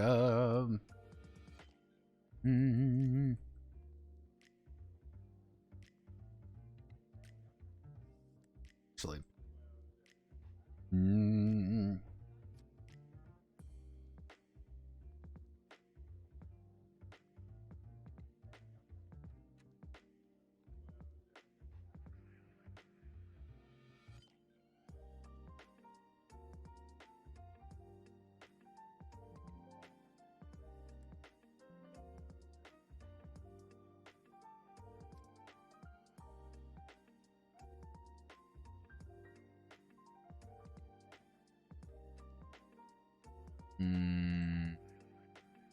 yeah, I was thinking about the humors actually.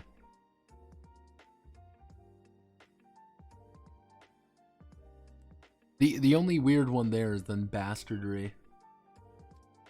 Like, what do you do with bastardry? Because the entire idea is all of your combat styles are in fact going to just be, you know, 1 plus bastard. That's how every single one of your combat styles are actually going to be. They're never really going to be super high. And it's like, okay, how do you want to handle this? And that bastardry is your roguish behavior, your notoriety. It's just the fact that you are a terrible human being. That's going to be something kind of like consistently building. So it's like, do I just use attribute? God.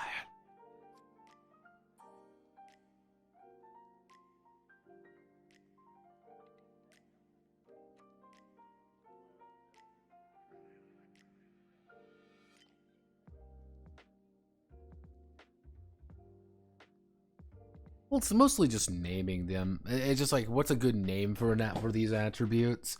I was thinking like, oh, natures. But I'm like, no, maybe not. Like, you know, this kind of leads into the...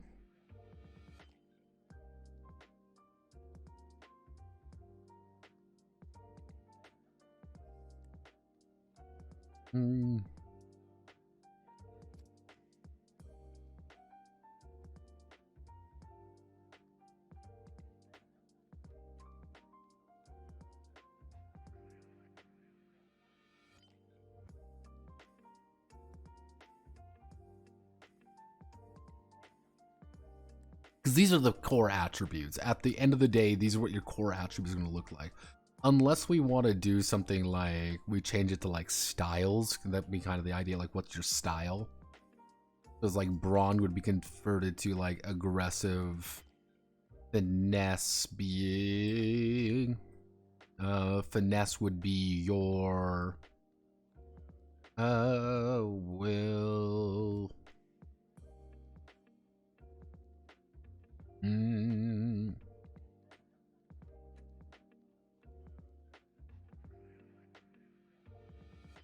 Tactile work?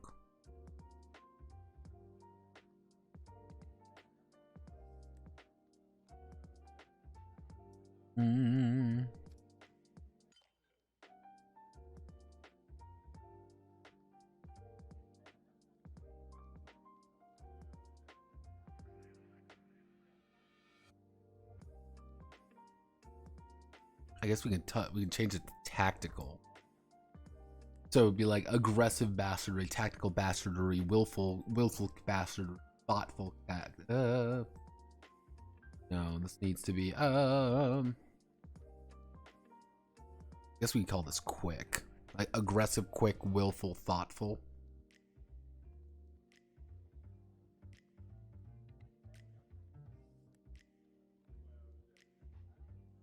you're supposed to be sword fighting. You're supposed to be a little bit aggressive. You're supposed to be a little bit thinking. You're like, I want you to get the idea that you're supposed to think, not think first.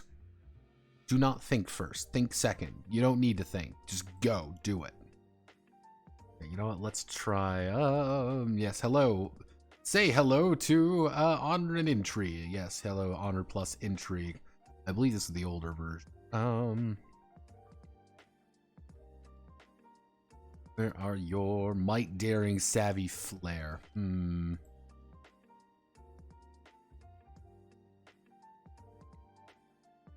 Brash work. I like brash. Brash. Reactionary. Reactionary. No, reactionary isn't. You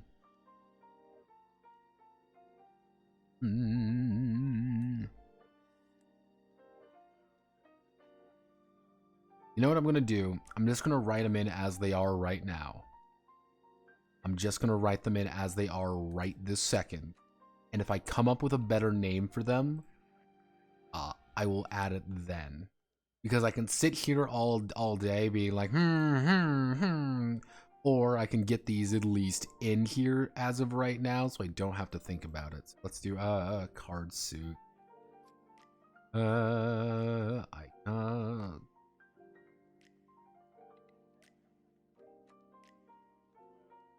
Let's see.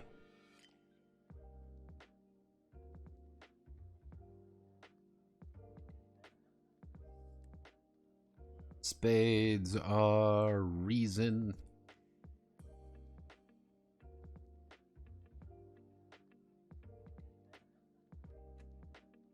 Hearts are will.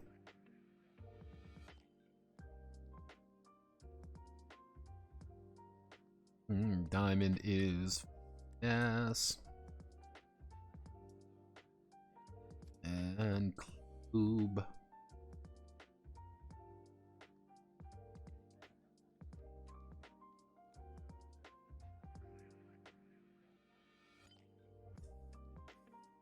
Wolfle could be stubborn.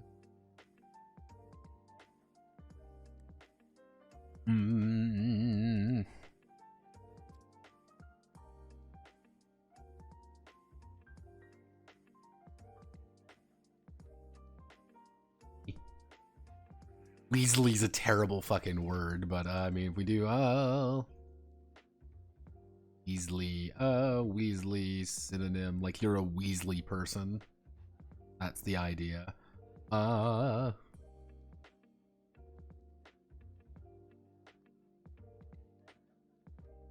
Yeah, he's like a dishonest person. He's a Weasley person. I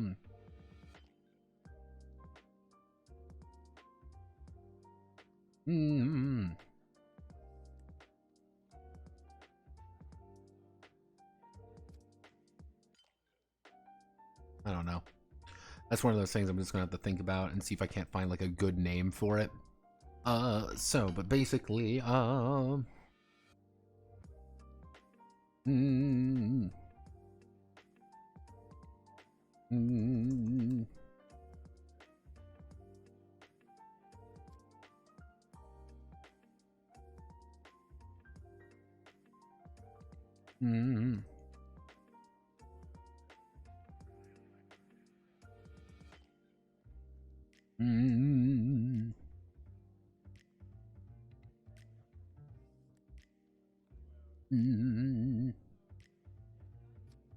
let's see, soldiers and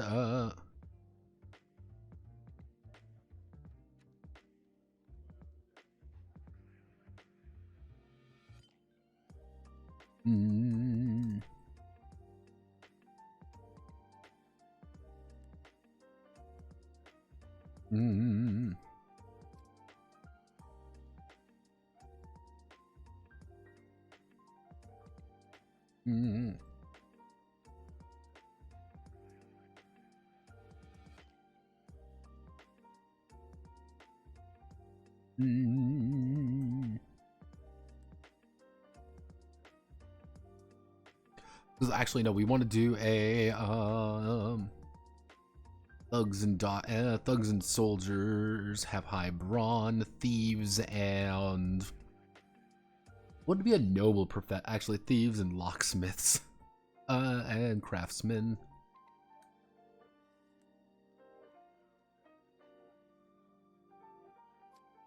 Mm.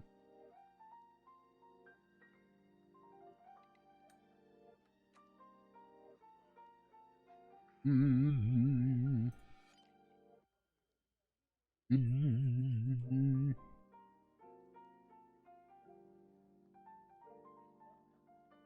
Mm.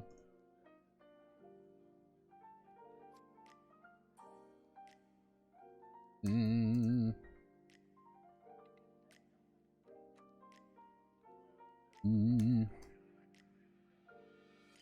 Fences and clerks have high reason.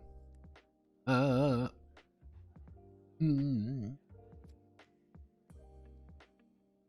Mm.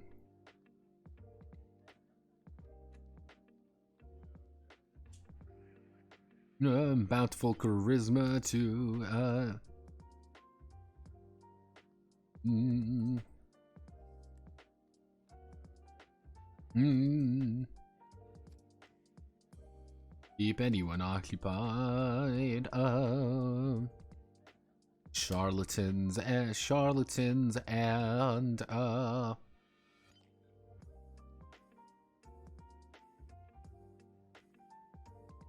mm.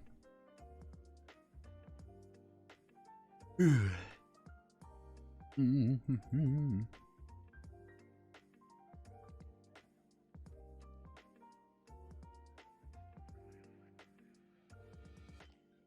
We kind of get a good idea of like, hey, these are the people who have this ability, these are the people who aren't going to have it. Have high reason.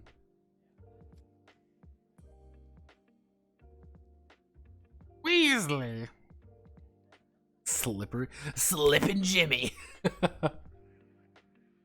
On Weasley.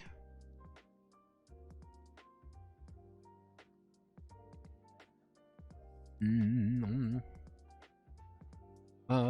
Each BAST at the now we get to the really convoluted part. At the start of when creating a new bat mm,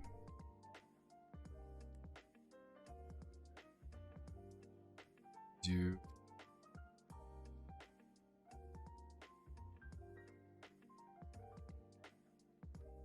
we need urge.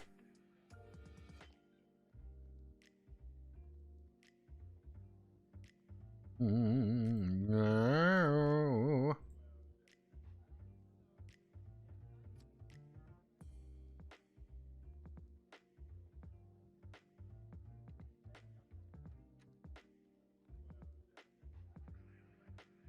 Mm. Mm.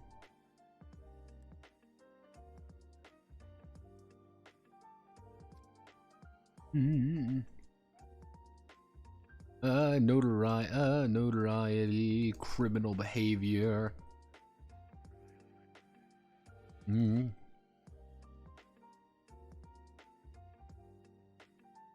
Mm.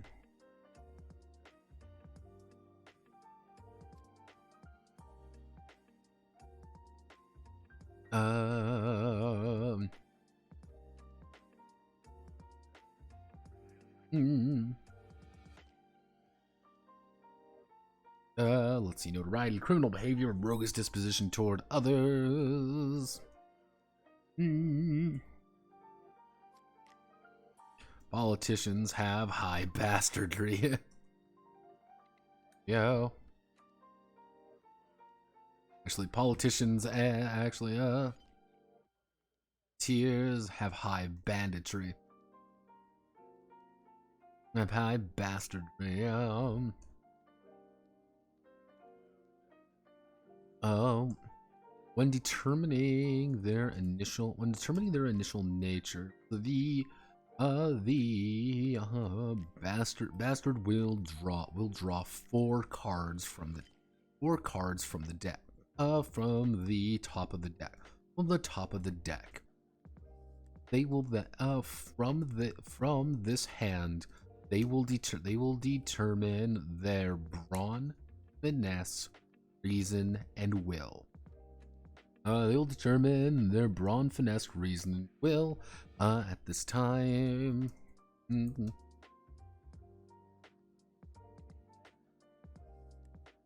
Mm-hmm. Mm-hmm.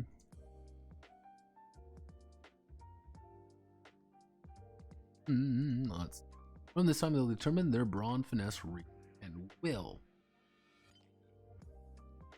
Okay, we're going. Ooh. Okay, and then we post A.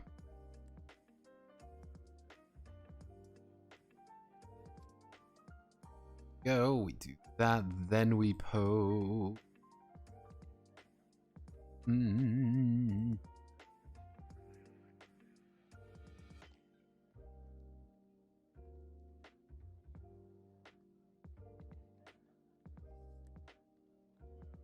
Oh, we do that.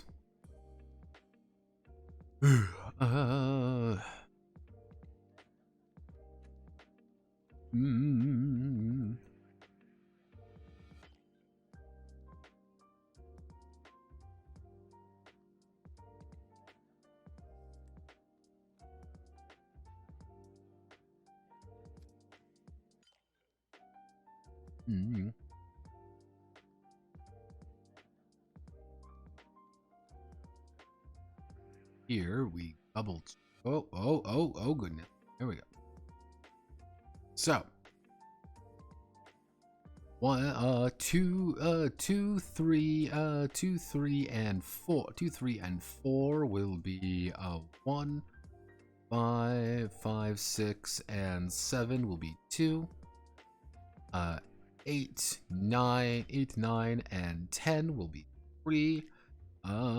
Jack, Queen, King, and King will be 4. Ace, and Ace, it will always be a 5. You have 5 in an attribute. So if we do this, actually, card draw.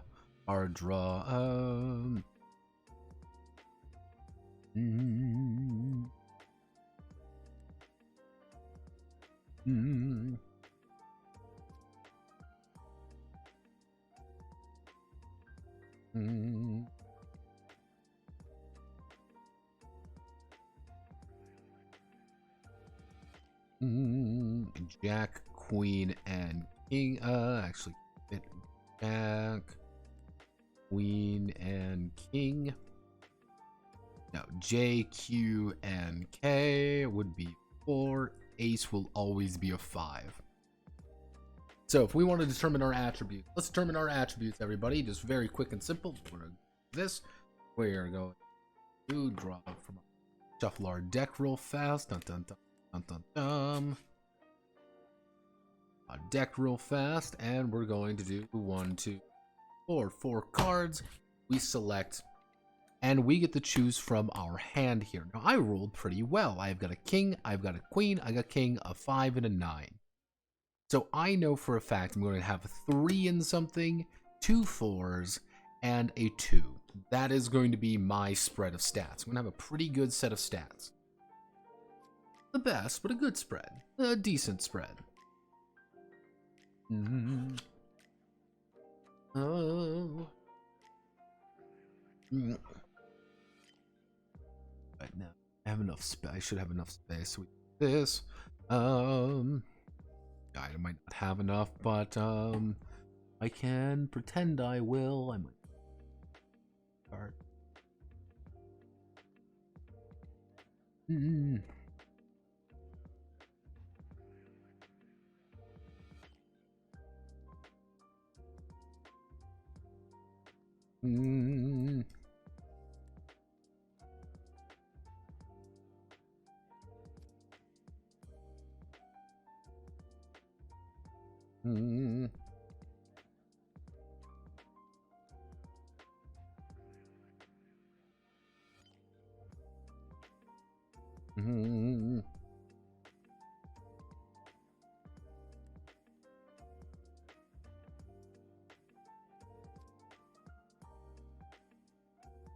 Suit doesn't matter, but if you wanted to, you can.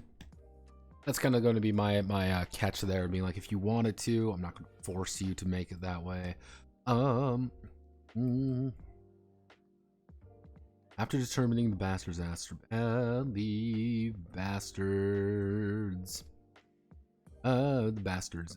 bastard's nature, basic natures, they will now determine their bastard. Depending on the total results, their bastardry will be of different values. You know, that you there, technically what we should do, we do above 2-2, we bag you, we put there, we turn this into a 2, turn you into a 2.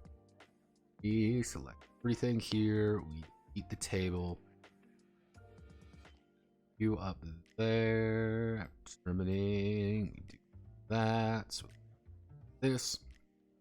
Then we add in this chart. We'll start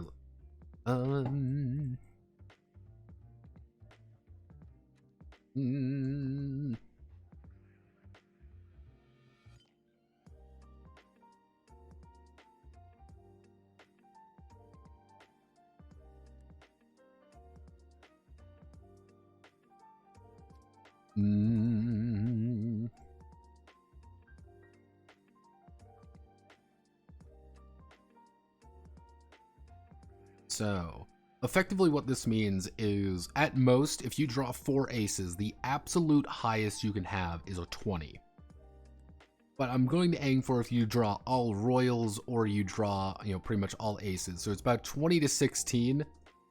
You're going to have a bastardry of 0. Like, you're too well educated to be in this shit. Like, why are you here?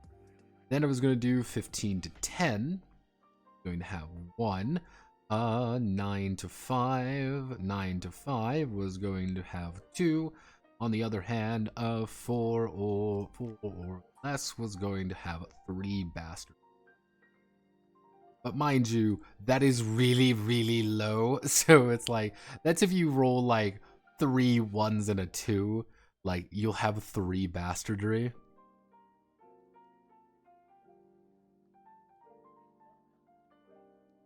Bastards have high bastardry. Yeah, bastards do. Like, yeah, being a general asshole they do them. Oh, that's interesting. More card games, more can borrow from them. How would you make an MTG TTRPG? You don't. You just don't. But it really does kind of depend on, how do I want to word it? It depends on how you want to do things. If you want to play it to Magic the Gathering lore, then you would need to effectively double down on the Planeswalker bullshit. Which Planeswalker lore works. Don't think about it too hard. If you want to do it it's literally just a plain, it's just a, the best way to think about it is just an it's a standard fantasy adventure, except you go to a new fantasy location every week. Where are we going this week? We're going here. Hey, where are we going this week? We're going here. That's kind of the idea with that. It's like, it's not, don't think about it too hard kind of thing.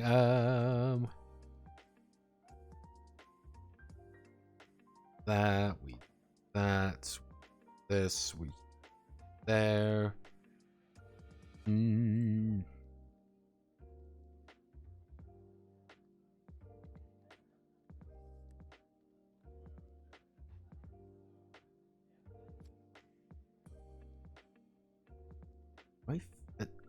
I can actually. Okay, here's what we're gonna do. We're gonna paste this here. We're going to then do Who's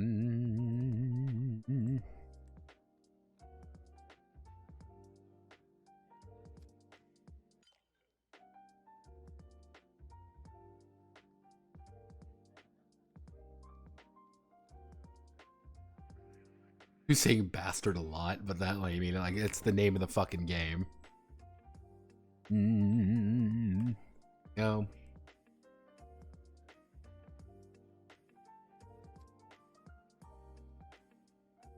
Okay, that is, I think, the basics of character creation. I am going to... It's a little bit. What I'm gonna do is I'm gonna call it there for today. Doesn't look like we got a lot done, but we got a lot of the problem children done. I'm gonna call it here today. I'm gonna look at these and see if I can't fix up the naming a little bit. Maybe that'll help. That won't. I don't know. And once that gets kind of cleaned up, then I think we can double down on this and make things a lot nicer. What the plan is for next week is next week we're going to hammer out probably doing some like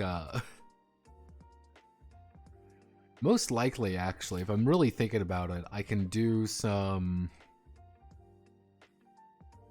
I don't really think about it. This game is not going to be very big. Like, overall, I already know this game is not going to be big. I'm aiming for like 30 pages at most. Like, I think next week, this is only going to be a 4-episode game because there's really not much I can do with this that's not, like, extensive.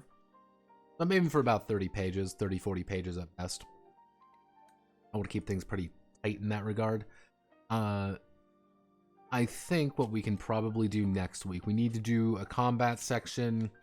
We need to do a lot more gangland stuff. That's going to be kind of its own thing. If I want to be precise about things, I can most likely do a maybe some... I'm trying to think of like what would be important in a game like this. I really don't know. Because I don't think the lore is going to be like a... Let's check out honor and interest. Like what... Like... Actually, no, we'd have to do things like health and stuff. That's not going to be too complicated. Gotta see all the fucking, you know, various careers and stuff. Yeah, no, I think we can just kind of move on directly to combat after that. Like...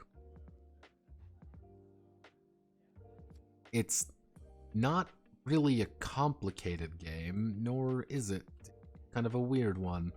Alright, I'm going to call it there. Thank you for watching. My name is Nopadan. Hope you have a wonderful rest of your day. Godspeed, good luck. See you all tomorrow at noon EST for the curious case of Ura. Alright, hope you have a wonderful rest of your night, or day, or whatever time it is for you.